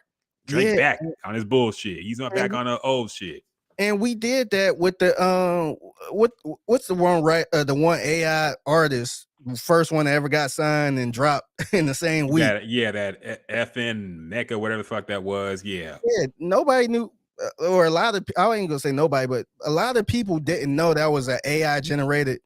At least I didn't, because he has songs with actual rappers. So I had no idea. So yeah, I mean, it's fair to say the Biggie rapping the Jay-Z verse ain't have emotion because he not here, and he didn't write that. He actually didn't write that verse, so he probably wouldn't have rapped it like that. But man, it sounds scary, man. And it is. And the way technology go, I wouldn't be surprised if they do have it where it is some type of emotion to it. Because look, man, he was rapping Jay-Z verse, so only Jay-Z can have that type of emotion because he wrote it. But if, let's say, somebody decide to ghostwrite a song and put Biggie verse on there, that shit, man, that shit would be crazy. It would be it's damn near a new Biggie song. So I don't know, man. I wouldn't be surprised if people in the industry start using this, like a P. Diddy. I can see a P. Diddy making having somebody write a verse and using that Biggie AI voice for a song. And that's probably a whole nother conversation, to be honest. Yeah. So it's crazy, man. No, it really is, man. And the music industry has a lot to break down with that as well, man. Yeah, it's I think they have a lot to worry about. And look, a lot of artists are going to use AI to their benefit. Okay. The way the studios are mixing and putting effects in songs, it might as well already be AI generated. Okay. Yeah. We have a lot of studio artists, especially singers, who, when we get them in a live setting, suddenly they sound nothing like the studio versions of their songs. So they're damn near already AI generated. Okay. They're just going to go the extra step of just removing a human element completely at some point. Yeah. Derek Straps keeping us updated on the Astros score, says the Astros are up 3-0 in the bottom of the third against the Seattle Mariners. Okay. Yeah. I mean, they got their ass whooped against the Giants last game, so I can't get too hyped because that was a shitty team. But yeah, I wonder how Paul Gallant feels about this one. I wonder if he has his if he's in where are they playing? Are they playing here? Let me look. I think they're in Seattle. But yeah, man. Miguel says, I want to hear a Pimp C AI verse. I'm sure there's already been one. Yeah, I'm about to say, just search on YouTube after the show. Don't leave the show right now, but search on YouTube for type in Pimp C AI cover. Now you might hear. Can we play a Pimp C AI song on the podcast? It can't be like copyrighted, right? I don't think so. I don't see anything. No. Yeah. What is this? Let me okay, see. The first thing I saw when I searched Pimp C AI is a video called Pimp C is Alive. Oh, good. Some conspiracy theory shit. So I don't think there's any Pimp C AI songs yet. At least not that I've seen. Not yet. Ain't none yet. Hey, what if we made a song? We already have an intro song. But what if we started making music for the podcast that was AI generated? Would that be allowed? Like, what you mean? Like, if we make a song, like if we use a song that's already a song, or what you mean? Yeah, like if we started playing, I wonder if we would get copyright strikes for playing AI music on a podcast. Probably, because I've seen stuff get taken down. So Yeah, the music industry is coming hard against this. So if you play like the Drake song, I'm sure we can't play that because that's been getting taken down on site. So yeah, probably not. But I don't know. We gotta figure out how this AI stuff works for us, okay? Because it's already here, and everybody look. There's no stopping technology once it progresses. Okay, jobs are gonna be lost. That's just gonna be what happens, man. There needs to be some kind of regulation, but like this is already here and it's already moving at a fast pace, man. So all I say is, look, we gotta figure out how to make it work for us, man. Yeah. We can't just say stop using it, companies, because they're gonna use it, man. They cut corners no matter where they can, and at any cost. Yeah. So they're gonna have to, like, to me, I think it's spreading like wildfire.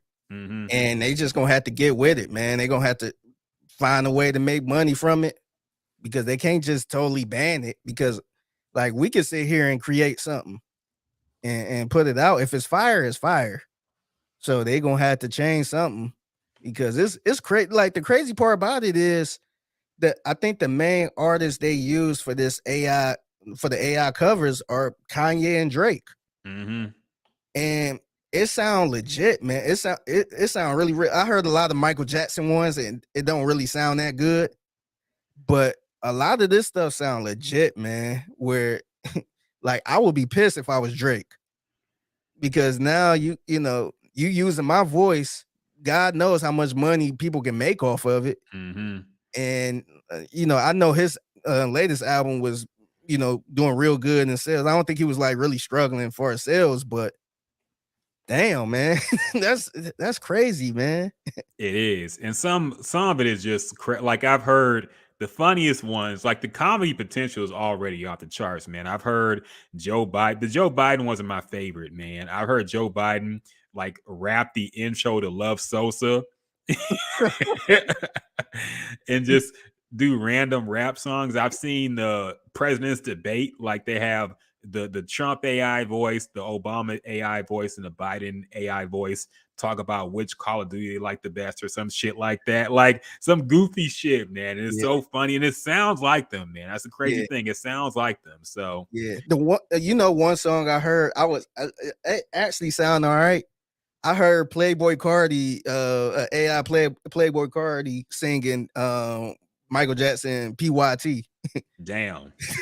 I was just like, this actually sound all right, man. That's hilarious. I'm like, damn, I'm like, maybe it sound like him a little bit, but it sound all right, man. Mm-hmm. They had I think a Kanye and Playboy Cardi it was I don't know if you heard this group. You probably heard the song, but it's a group called Gautier, who was like, yeah. Was that a group? I thought it was a person. Or person. Yeah, I meant person. Yeah, but you don't have to cut me out. That was just one hit, and he disappeared. Yeah, one hit wonder. But they had Kanye and and Playboy Cardi singing that. Man, dang, should I chance it and try to play it? I ain't gonna. I don't want to chance it. It's probably gonna get. I don't want to kick nobody out, but don't attempt the fate. Yeah, but it's great when y'all get a chance to listen to it. It's I think Kanye West, Playboy Cardi, Gautier. Yeah. So Miguel says Gallant at Night was a good show. Yes, it was, man. I still miss it. Derek says, what about that Tupac concert at Coachella? Projection image shit was dope. Raised my neck hair when I heard that hologram sing Hail Mary at that concert. I didn't like that shit, man. I didn't like that by the way, that's gonna get worse too. Because look, we don't know what the estates of Tupac and Biggie and these other dead artists are doing, but if they're money hungry enough, they can say, yes, you can have the likeness of Elvis. You can have the likeness of Biggie. You can have the likeness of Tupac. And then Tupac going on tour. We gonna have AI Tupac and making AI songs. Yeah. And it's gonna be spooky out here, man. Yeah, and we had this debate before, man.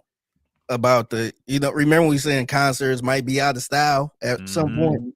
It's gonna be, logging on Twitch and just watching a concert of somebody that ain't Mhm. even real, I think it's going like I think it's some money there, man. If they do it right, I don't want to say the hologram or whatever that's called. Remember that Tupac hologram or whatever? Yeah, they called it a hologram. Yeah. Now if they spice it up a little more, make it realistic, I can see this going on tour, man, and people just cleaning up to see, Elvis or Michael Jackson or Prince Yeah. or something like. They could do it like Travis Scott did. He did a concert in Fortnite. Yeah. We could have a fucking Playboy Cardi concert in or who's a dead rapper who'd be popular in video game? I can't think of one. Really. Pop Smoke. Yeah, that's a good one. A Pop Smoke concert in fucking Call of Duty, Modern Warfare, man, or some shit like that. Or what's the other guy? What's the other guy who did a lot of emo music? Juice WRLD. Yep. Juice WRLD. WRLD. I've heard some Juice WRLD AI songs too, man. They sound pretty close. Man. So And I think artists like that, especially Juice WRLD specifically, I think they could get that down packed easy because he used a lot of auto-tune anyway. And so you could cover that up and it could sound exactly like him. yeah. And I heard somebody close to Pop Smoke, I don't say his family, say that there's no more Pop Smoke music to be released. He's released everything now. And they rushed it. They had like 2 deluxe albums come out in like a year. So there's no more Pop Smoke music. So let's say the family starts to get desperate. They want some more money. Hey, you can use my son's likeness for whatever. Yeah. Now we got more Pop Smoke music, man. Yep. And a lot of them getting, like you said, they getting desperate. They need some more money. That money probably drying up. So, hey, let's, and they could probably look at it like, hey, let's keep his legacy going. Yep. Which I wouldn't be mad at, but it's gonna be weird, man. It's gonna get crazy, man. I think I want somebody dead performing like that, man. But here's the thing that I think about too, man. I feel like people will look at us like we're weird for even thinking this was weird. Yeah. Because I feel like eventually this is going to be just so everyday commonplace that people are going to be like, oh, why didn't they want to hear a loved one's voice again? Why didn't they want to see a dead artist perform again? Like it's going to be so everyday in the future that people are going to wonder why us old ass niggas were worried about AI when it made life easier and more convenient for everybody. Yeah. But And I don't know, man. Yeah. And it's funny because when I posted the tweet, a lot of people were kind of brushing it off like, oh, this don't sound like it. This ain't gonna work. But I'm like, damn, this is not the point of the tweet though, man. Like, dog, it's very close. Like, you might feel like it's trash, but dog, we sitting here like you hear how this sound and you just brushing it off like it ain't gonna work. Yes. So I'm like, look, I'm not sitting here posting saying, hey, this is Biggie Smalls. This sound amazing, but dog, it's gonna get better. And that's the thing. People don't realize, like, it's not like this stuff just came out of nowhere. It's advanced quickly. Mid-Journey, the thing that makes art, the art that it made last year looked like shit. And now it looks like real fucking art, man. The Chat GPT stuff had been around, but it wasn't this advanced. And it advanced so quick, man. The AI voice thing used to sound like shit, and now it's pretty close. What do you think it's going to look like in 5 years, man? Yeah. You won't be able to tell. Yeah. Like, you already can't tell. Like you said earlier, you could play a song. I could play a Drake song right now, and you'd be like, damn, this sound hard. And be like, oh, this is made up. This is an AI Drake. So it's crazy, man. It's not like a robot. We think AI, we think of like a robot. Yeah. No, it's way past that now. So I'm telling you, man, Skynet is coming. Like Derek said, that's the future, bro. AI, everything, Terminator is coming soon. Yeah, I mean, if the AI keeps getting smarter, they're gonna realize like we're the problem. Okay. So you better be ready for that. Yeah. I know you heard of this game, but it's a game on PS5 called Detroit. Yeah, Become Human. Yeah, I've heard of that. With Yeah. Jesse Williams in it, in his Yep. name. Yeah, Yeah, he had a character in there. yeah, And dog, I think that's eventually how stuff gonna be, man. yeah. How you had some real, like, some robot humans going around doing anything you want. And if something do happen where they do get a little bit emotional and cause some type of disruption, you could just throw it away and get another one. But you could literally have somebody that could just clean the house, take care of you, and all that. I think that will eventually happen. And you never know, man. That might stop crime. It might go down on the crime rate. I just think all type of stuff, man, where we will realize humans is the reason why the world is the way it is. Yeah, man. It's the future is crazy to think about, man. Like we're at the point where it's like things are just evolving so fast, and I just don't know how we can control it, man. Like Yeah. even in my lifetime, I think about how fast technology has grown, and how I can't explain. Like it even sounds ancient thinking of a time before the internet. You know, Yeah. like can you believe we actually didn't have the internet growing up? And now it's such a part of everyday life that we can't even imagine not having it. Yeah, AI is gonna be the same thing, man. or think about how we used to have to get the internet. I used to have to go to the library to get on the internet. Yes, we used to have to put it to our phone line, and we couldn't make calls and be on here at the same time. We had no cell phones. Yeah, or AOL used to send us these discs to install the internet. just stuff like that, man. It's like, damn. Now, like, I was complaining about not getting good service on my phone. Mm-hmm. I had like one bar. If I gotta wait 2 seconds, I'm upset. Yeah, I used to have to wait a day to download a picture. Yes, you have to wait like 48 hours to download one song. Yeah. It's crazy, man. It really is, man. Tab, yeah, what up, Tab? See you in the YouTube comments. We're talking about the Timbaland and Biggie Smalls AI track. I've heard there's so many AI tracks now, man. Yeah, I think Timbaland is the first one to admit he used something, a AI generated voice. I haven't heard the song, but yeah, we were just talking about. I went down the rabbit hole listening to. Side note, damn, we got 64 viewers. Oh shit! Oh shit! But side note, I went down the rabbit hole listening to a lot of AI generated covers, and I ran across a lot of Kanye ones. I heard the Kanye one singing "Sorry Miss Jackson" by Outkast. I seen a lot of Michael Jackson one singing. It was one Michael Jackson one singing "See Murder" down for my niggas. Mm-hmm. It was just a lot of random stuff, and it sound. I don't want to say it sound amazing, but it's very advanced. It's very advanced. I would have never thought I would hear something like this. So, man, this is where we are. Yeah, man. I don't know. It's wild as quick as it's advancing. So, like I said, everybody who's talking today about how it's soulless, it don't sound the same. Look, you're not gonna be able to tell a difference in a year, okay? Because you already barely can, and it's already advanced very quickly. So, future is here. It's got to get used to it, make it work for us. But scary stuff ahead, man. I don't know. It's scary and exciting at the same time. That's why I just want to live forever, man. I just want to see all the crazy shit that happens in the future. Like, part of me doesn't want to live forever because I don't want to fucking go through all that shit. But it worked my entire life. But I just want to see, like, the world change. You know, that's really what I want to see. I want to see where it goes. I want to see the end.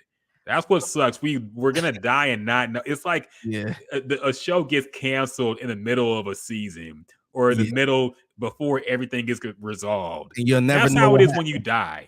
Yeah. You know, I want to see the end. I want to know how everything ends. I want to know how the human race ends. And we're just not going to be able to know. It sucks. Yeah. Like, I get it, but I ain't gonna lie, man. I'm sitting here thinking like, all right, I got about 30, 40 more years. Yeah. About 30, 40 more years to get to about probably like 70 something. And We I just don't know. gotta. Clock out around that time, man. If I make it to 70 something, I'm like, all right, this is too much for me. Yeah. Jerry McKinney on YouTube says, I want to live for 300 years. I want to live for something like that. Like, here's my goal, because I'm a fan of this series called Ghost in the Shell. It's like an anime and all that stuff. And it's like in that world, they have people in their brain, their human brains in robot bodies. Yeah. So they're living like a long ass time. That's my goal. Like, get my brain to a robot body where I ain't got to worry about eating and sleeping and all that shit. And I could just live and see the world and see what happens. That's my goal. I don't want to have to keep going to work. That's my main issue with living forever. Okay. Yeah. I don't want to have to keep eating and feeding myself and going through health problems. Yeah, that's my biggest. I'm scared of like the health problem. I don't want to be like stuck in a wheelchair or having somebody take care of me that don't really want to take care of me.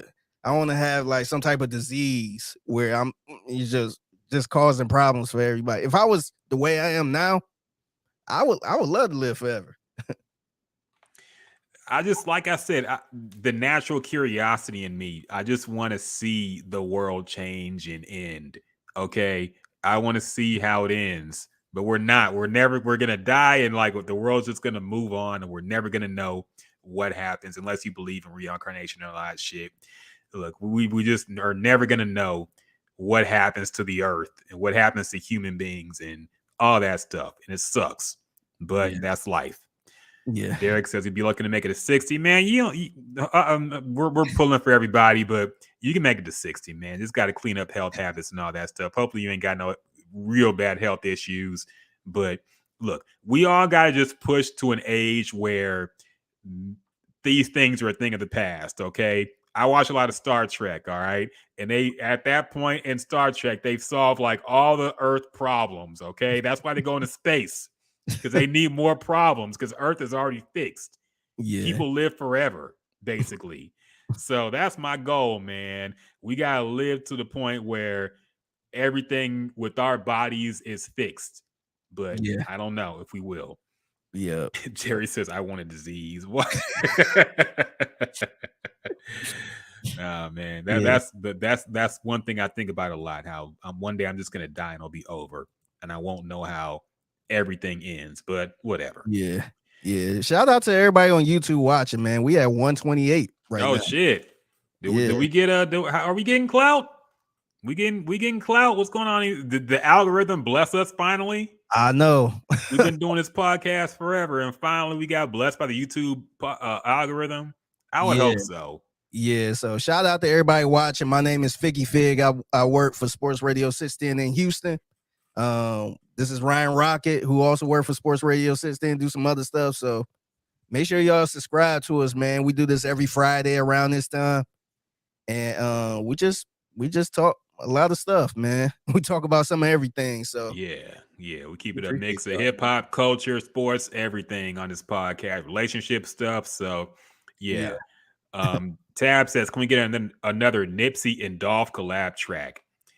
I mean, I feel like the current older rappers will not want to do like a Nipsey Hussle song out of respect, but I feel like the younger ones won't have any issue with doing like a Juice WRLD song or feature. Yeah. So we'll see.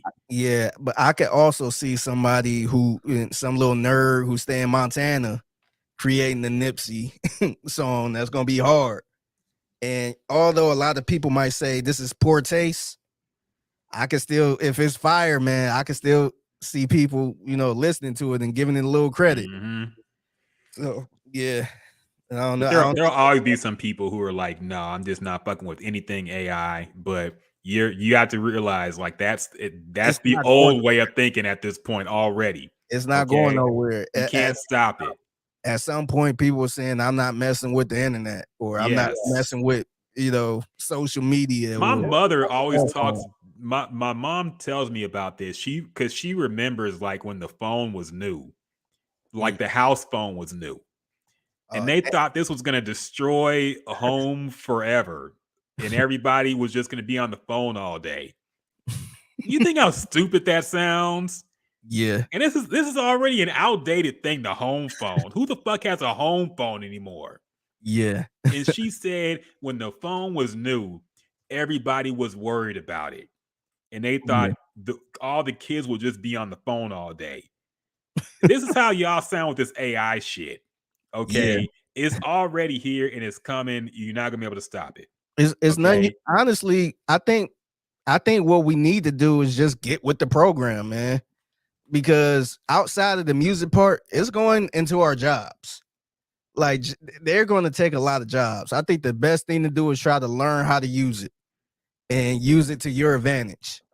But it's going to take a lot of desk jobs. It's going, you just going to have a person just running the AI stuff.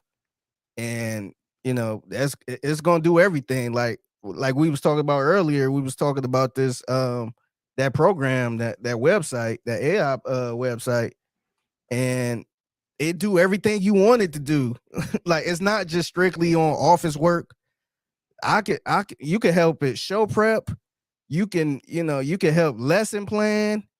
You can ask for ideas. You mentioned, you asked it to make me a TV show script or whatever. It do anything you want. So just imagine, on a normal day-to-day job, it's probably one person that know how to do like two things. But now you got this AI generated thing that can do anything you wanted to do. So how much money you think that's saving? Yeah, man. It's spooky, but like I said, it's already here. Either roll with it or get rolled on. Unlock website on YouTube says if you live forever, do your kids and wife live forever as well? Probably, but would you want to be locked in like that? Is my question. Now you got me thinking of like, what if you could like reset after a certain amount of years and be like, okay, I'm gonna go 80 years with my family, then I want to be like a reborn and start over. Start over again. Yeah. That would be, I would like that. And then I think the good part about that too, what if you could still have like some of the knowledge? Like I'm not saying you 2 years old and you know how to, do everything no, but you don't have to learn how to fucking count and shit again. But you can just start as like you have the basic knowledge, but as far as relationships, you don't know anybody. Yeah, or so you can, or this is what you can do when you turn a certain age. You can, you can start regaining some of that knowledge you had in your previous life. So, like, if I'm 16 years old, I'm like, dang, I know exactly what I want to do in life. This radio game. When I turn 18, I'm gonna go to this school. I'm gonna, try to get back into radio, but I could get into it early. Because when I originally got into radio, I was like 25, 26, it was a little later. But when if I start younger, or when if I can start this rap stuff super early and I know exactly what to do to try to get on top. So that would be dope. To redo your life, man. Yeah, that'll be dope. And all the stuff I messed up on, I could try to do it again the right way. Telling you, man, it's the possibilities are endless. And I don't know what we're talking about on this podcast anymore. We done went on the deepest of all rabbit holes here. I think this might be our deepest rabbit hole ever, but it's exciting to think about things like this, man. I think about this stuff a lot, honestly. Because I'm a very sci-fi guy too. I read a lot of sci-fi and watch a lot of sci-fi movies and books and stuff. So I like to think about the future and the possibilities and things. And one thing that's crazy, like, it's crazy to think about how far ahead people would dream even back then, like seeing people who, even the Star Trek dudes, like that show was made in the 60s, man. And they were thinking this far ahead in the future to where we have all this technology and be traveling space and shit. It's wild, man. So I don't know where it's going to end up, but it's exciting and scary at the same time. Derek said he's a Star Wars guy. Star Trek sucks. I'm sorry, man. I disagree. Star Wars is for kids. Star Trek is for grown men who really think about things, But I fuck with them both. But Star Trek is just special to me, man. I don't know. Deep Space Nine is shit. Yeah. Other things that happened this week. We got a few other things to talk about Yeah, before the we wrap this mushroom's coming podcast down up. right now. We're coming back to life now. Yes, we got to dig ourselves out that deep ass rabbit hole we dug ourselves in talking about AI in the future and cyborgs and shit. The 2024 Rock and Roll Hall of Fame inductees have been announced. Very happy to report that Shaka Khan made it finally. About time, man. I About know. time. He had been campaigning for a while. I kind of wish they put Olive Rufus in, her band from the 70s. I thought they all should be in, but I'm happy that Shaka at least got in, man. Yeah. Finally, Rage Against the Machine made it, which I'm a fan of. They had been taking forever. I was wondering if that was going to happen. They made it in. On the hip hop side, DJ Kool Herc made it. Okay. I think I think so, man. I think he was the beginning. So yeah. Look, I if other feel people like can make it. I feel like if we gonna put hip hop people in there, I think he should be in there. I feel like when they started putting rappers and hip hop people in, they should have started from the beginning. I agree. And worked their way up. Like they put people like Tupac and Biggie and Jay-Z in too soon, I felt, man. Let's put Grandmaster Flash in first. Let's put everybody in who was involved in the making of hip hop, and let's work our way to the more recent acts. But I felt like that was just an easy way to get attention to say, hey, Tupac's in the Rock and Roll Hall of Fame. Hey, Jay-Z in the Rock and Roll Hall of Fame. Like, okay, I'm not mad anymore that they're in it. It's nice that they're in it, but I feel like they should have went from the originators first. But we'll get there. Yeah, I agree. I think, and let's be real, they put the Tupacs, the Jay-Z's and stuff in there because that would bring more headlines. Exactly. And Kool Herc. A lot of people who are not hip hop fans, or some that probably are, probably never even heard of DJ Kool Herc. Yeah. Or don't know the story behind that. So yeah, it's good that he's getting in there. Yeah, I'm down with it. Also, Missy Elliott is in the Rock and Roll Hall of Fame now. So, how you feel about that, man? I'm fine with it, man. Like, look, I'm not. I think people, the whole Missy Elliott is underappreciated thing is getting overrated, if that makes sense, because she was very appreciated. She won a lot of awards and got a lot of recognition during her prime. So I don't agree with everybody saying, oh, we don't give enough respect to Missy Elliott. Maybe you don't, but we did in that time where she had her run. She was writing for people and performing. She had #1 single. She was going platinum. She got enough respect, man. I can't say she was underrated or underappreciated. I think where that come from is whenever we talk about female rappers, MCs, we always bring up like Lil' Kim. Yeah. And, we kind of bring up those type of female artists. We rarely put Missy Elliott in that type of conversation for some reason. I don't know why. Maybe because it's content. I don't know. She wasn't a traditional rapper. Okay. Yeah, she sang a lot. She sang a lot.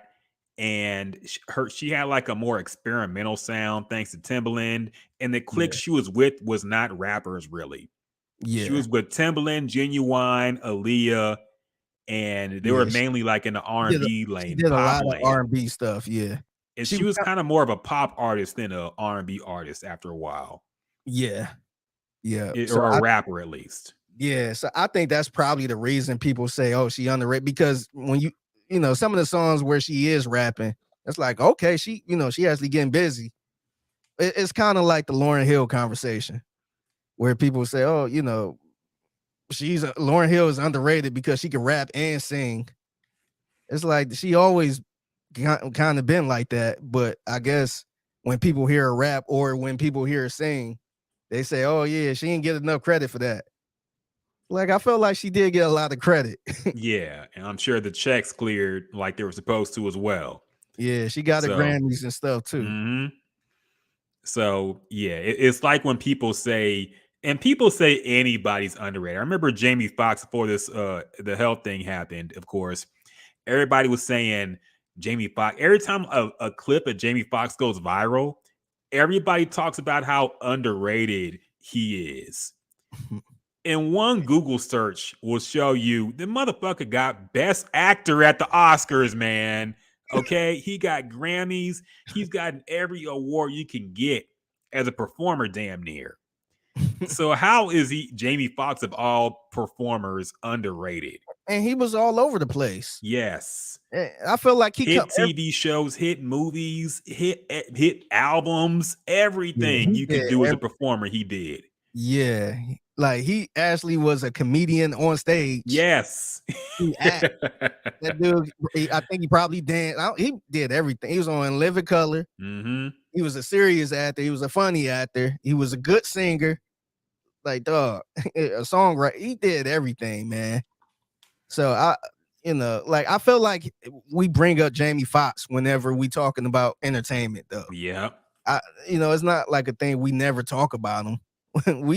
He come up in any type of conversation. You can talk about R&B, somebody will bring Jamie Foxx album up.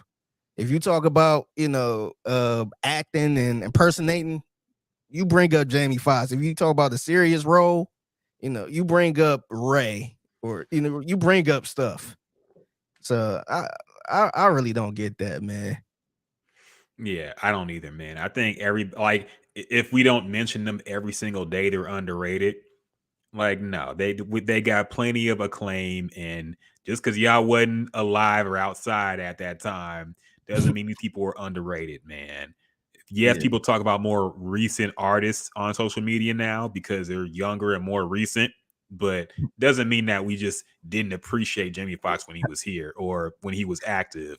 I think the stuff that kind of irritated me a little bit was when people say the Jamie Foxx show was underrated or nobody talk about the Jamie Foxx show. Yeah. That show was in rotation a lot. Yes. Not every, I just don't understand, man. That show, I watched that show a lot. Like every day I came home, I watched Jamie Foxx show. Yeah, that show was in rotation. Yeah. Now, is it like the best sitcom of all time? No. Is it top 5? No. But it was a good sitcom at a time when there was a lot of great sitcoms out. Yeah. So I understand. What are we supposed to say? It was better than fucking Martin? I don't know, man. But yeah, it's not underrated, man. People loved it in real time, and we watched it, and it stayed on TV forever. So yeah, would you say the Wayans brothers is underrated, or is it fairly rated? I think it's fairly rated. Honestly, I don't think it was very good outside of Pops and some of what Marlon did. I haven't rewatched the Wayans brothers, but I remember when I was watching it, it was kind of hit or miss. Like some of it was funny, some of it was just like, I feel like Sean was almost never funny on the show, and the funniest thing was Pops. So I think it's weird because when you watch a lot of sitcoms like that, some of the best episodes are the early ones. Yeah. And then as it get later, it kind of die down. But to me, I think it was the opposite with this one. Because the early episodes, I think it was hit and miss. I thought it was fun. It was one of my favorite shows. Yeah. But the later ones were to me were better than the first second season. Yeah. I ain't really care for it, but the newer ones were the best to me. And they had a lot of people on that show, man. That show, I don't know what type of budget they had, but I want to say they had Biggie on that show. Yeah. Bernie Mac was on. They had a lot of stuff where I'm like, oh, I forgot about this. It was an episode I tweeted it not that long ago at the Figgy Fig. They was on Jerry Springer. And I totally forgot about that. I'm like, dang. So I do see a lot of people, showing that show some love. But I felt like as a kid, the only shows that we always talked about was like Fresh Prince, Martin, and some other shows. And that was the show that people, kind of slept on. But I think right now it's fairly, it is what is where it's at. I put Wayans brothers in like the same category of like a Malcolm and Eddie. Malcolm and Eddie was a good show, man. Yeah, it wasn't Martin. Yeah, no, of course, Um, yeah. but No, it wasn't Fresh Prince even, but it was a good, like, there was a lot of black. That's the thing, people don't understand now because we have like no really great black sitcoms outside of maybe like Abbott Elementary. yeah, But like there was a time in TV where there was a lot of good black sitcoms on, yeah, and not everyone could be the best. yeah, But I mean, if you lasted more than a few seasons, that meant you were a good sitcom. And yeah, just because we don't talk about them, that's just because there's a lot of stuff on TV, man. yeah. It's kind of like being in the NBA and you being that good player that Hmm. just didn't win a ring. You know, like a Charles Barkley or something, who was the man who won the Yeah. MVP and stuff, but he went up against Jordan and Yep. uh Hakeem and all that stuff. So I think it's fair to say, I wouldn't say the Wayans brothers is underrated or Malcolm Eddie is, underrated. I just think it was a time where a lot of comedians had good shows, and mm, I guess that's what it is. Yeah. But yeah, the whole so and so was underrated thing, like I'm getting sick of that. The Wayans brothers was underrated. Nah, I think it was properly rated, man. It Yeah, and stayed on TV. The thing they is, kept man, on if a TV. show stays on TV for like 5+ seasons, that means it can't be underrated. That Yeah, means you're rated enough. Like literally, people are watching your show so much that they keep renewing it. yeah, they had about 5-6 seasons. Yes. So I think, and during that time too, that was kind of the average. So I mean, you ain't get a lot of shows that only went for 2 seasons or something like that. But a lot of those shows, man, they was getting up to the 7, 8, 9, 10, somewhere around there. And I think that show lasted longer than it probably should have, because those first Mhm. 2 seasons, I thought it was all right, but in this day and age, that season probably wouldn't last. It probably would have just got the 2 and got canceled.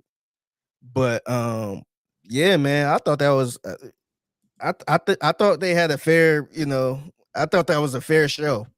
Yeah. Like, of course, it's not Fresh Prince or Martin or other shows like that, but I agree with you 100%. I put it up there with the Malcolm and Eddie and stuff like that.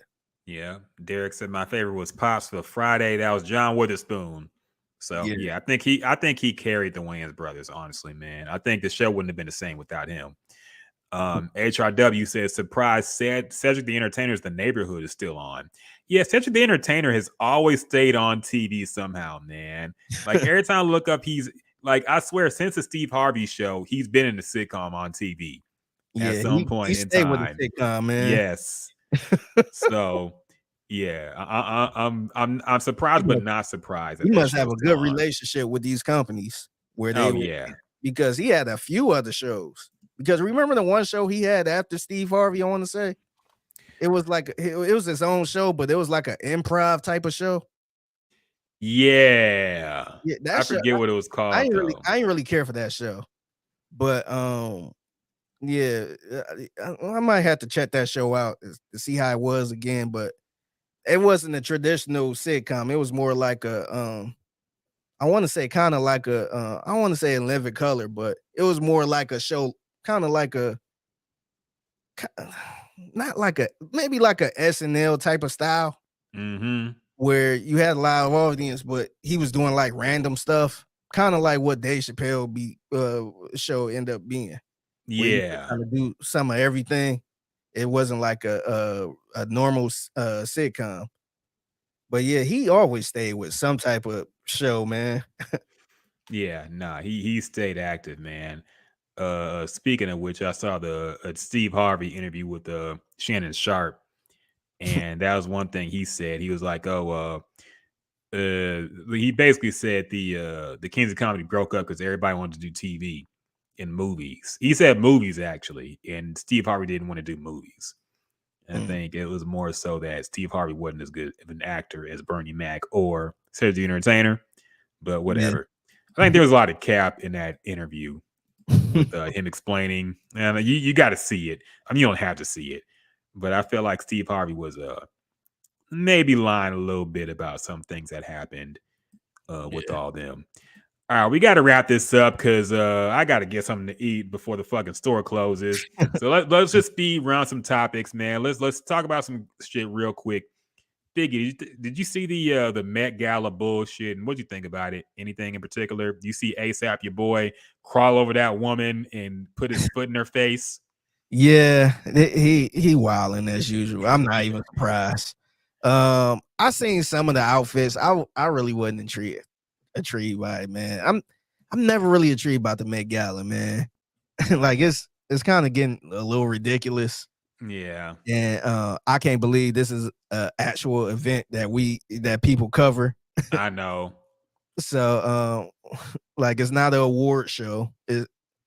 We're literally looking at people on the red cart or going into a building with weird themes.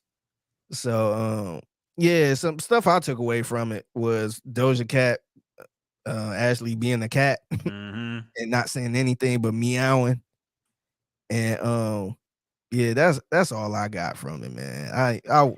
I wasn't really impressed. Yeah, I'm about sick of that Illuminati convention. They could go ahead and I wish that died with the lockdown and the pandemic. I wish that was one live event we didn't need to bring back, the fucking Met Gala.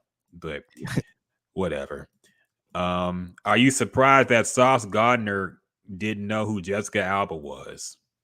I was not surprised, man. This dude like 22, 23 years old. And let's be honest.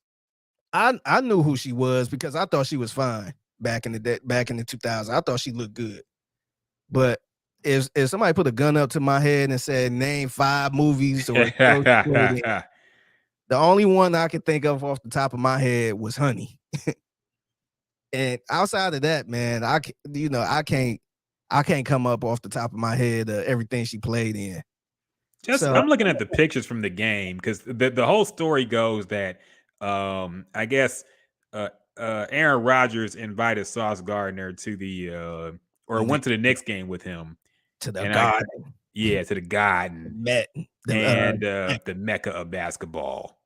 And I guess Aaron Rodgers was pointing out, oh, Jessica Alba's there. And Sauce Gardner had no idea who that was.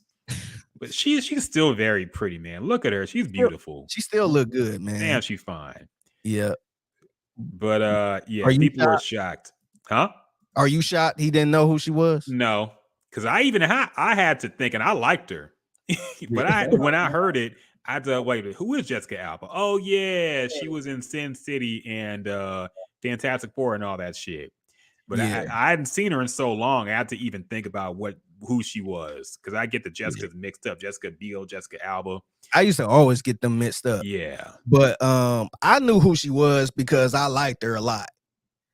But I liked her because of the way she looked. It wasn't like a thing where she was just this good actress where, it's like, oh, how you ain't gonna know who she is? She played in so-and-so.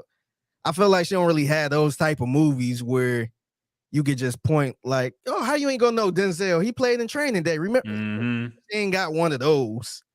So who would you compare Jessica Alba to as is she like the white Jada Pinkett?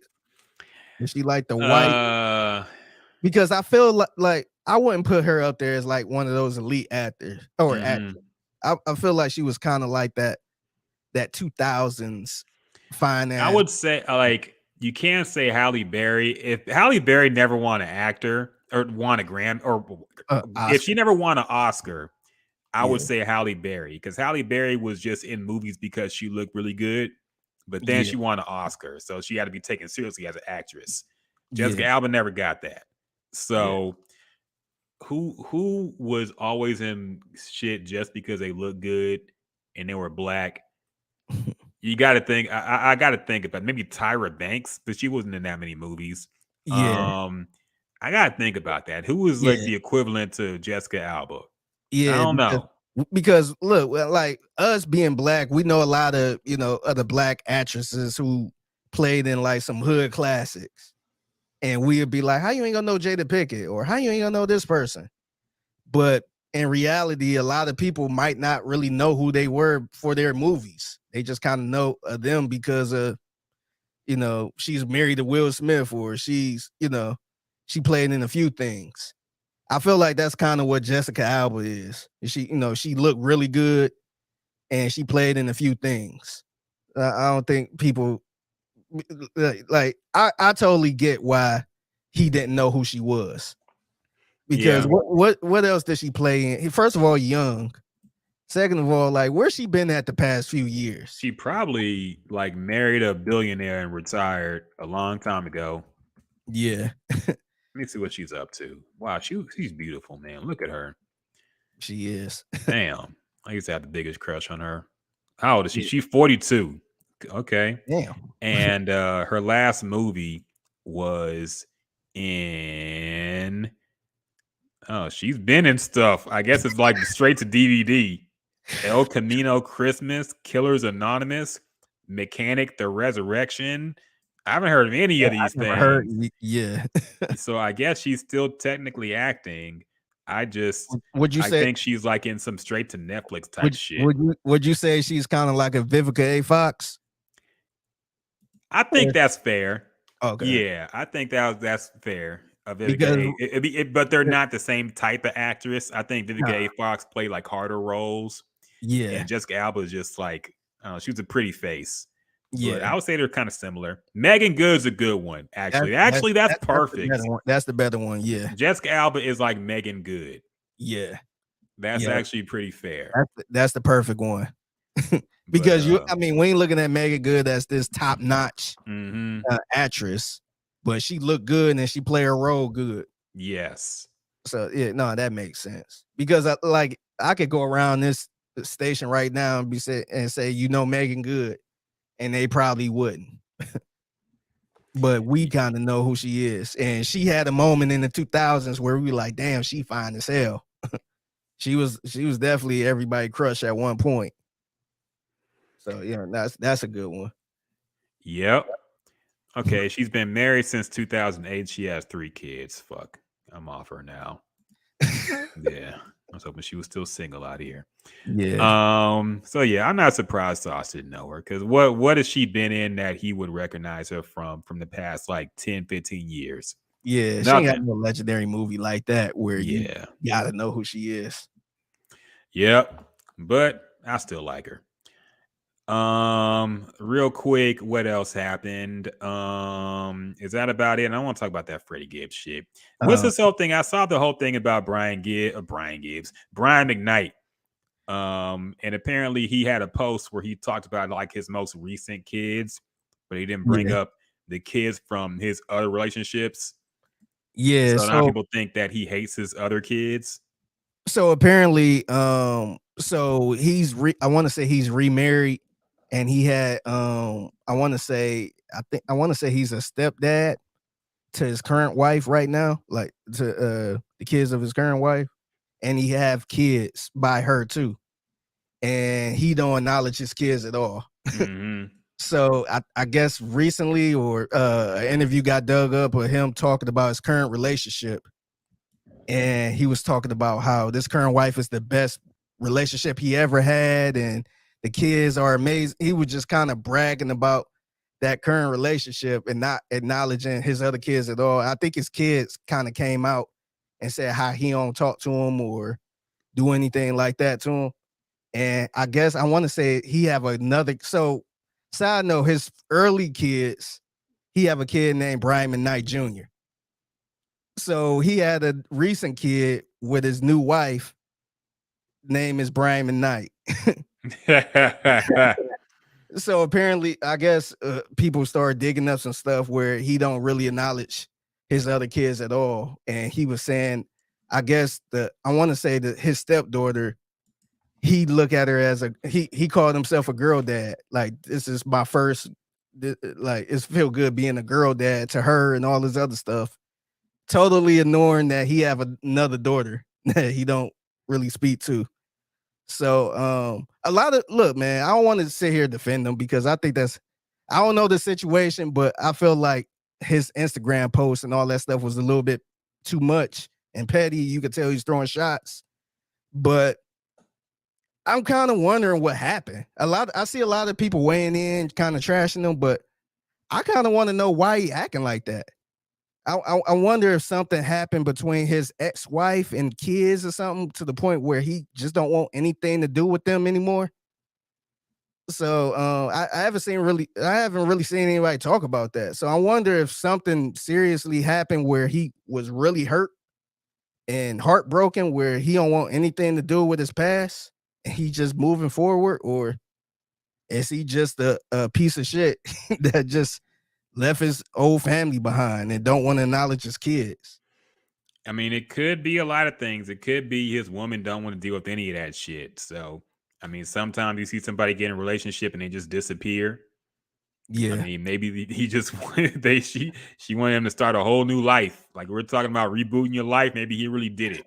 No, he really rebooted did his life. No, he really did. He got another son named Brian McKnight. Yeah, he started over. Started back at one. I know I've seen that joke. I can't even claim that because I saw that joke about this. So I can't say that was my idea.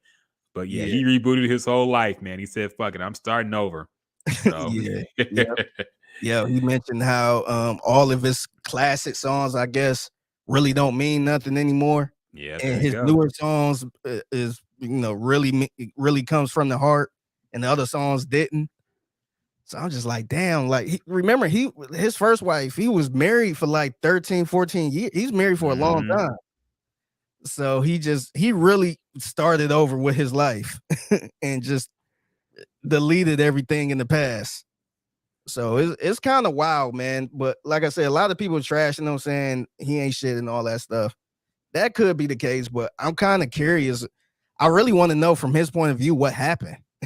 Like, why is he acting like that? Like, if it was a thing where his wife cheated and, the kids knew about the wife cheating or something like that, and he just said, F all y'all and just want to start over, then, I'm not saying it's right, but I kind of understand that. But it's kind of wild, man. Yeah, it really is. I don't know what happened there, but could be a lot of things. Maybe one of the kids will speak up, or the baby mama, the ex-wife, I don't know. But yeah, I just hate personally when somebody says, "Ooh, my next shit's the best shit I've ever made," and they're like 50 years old.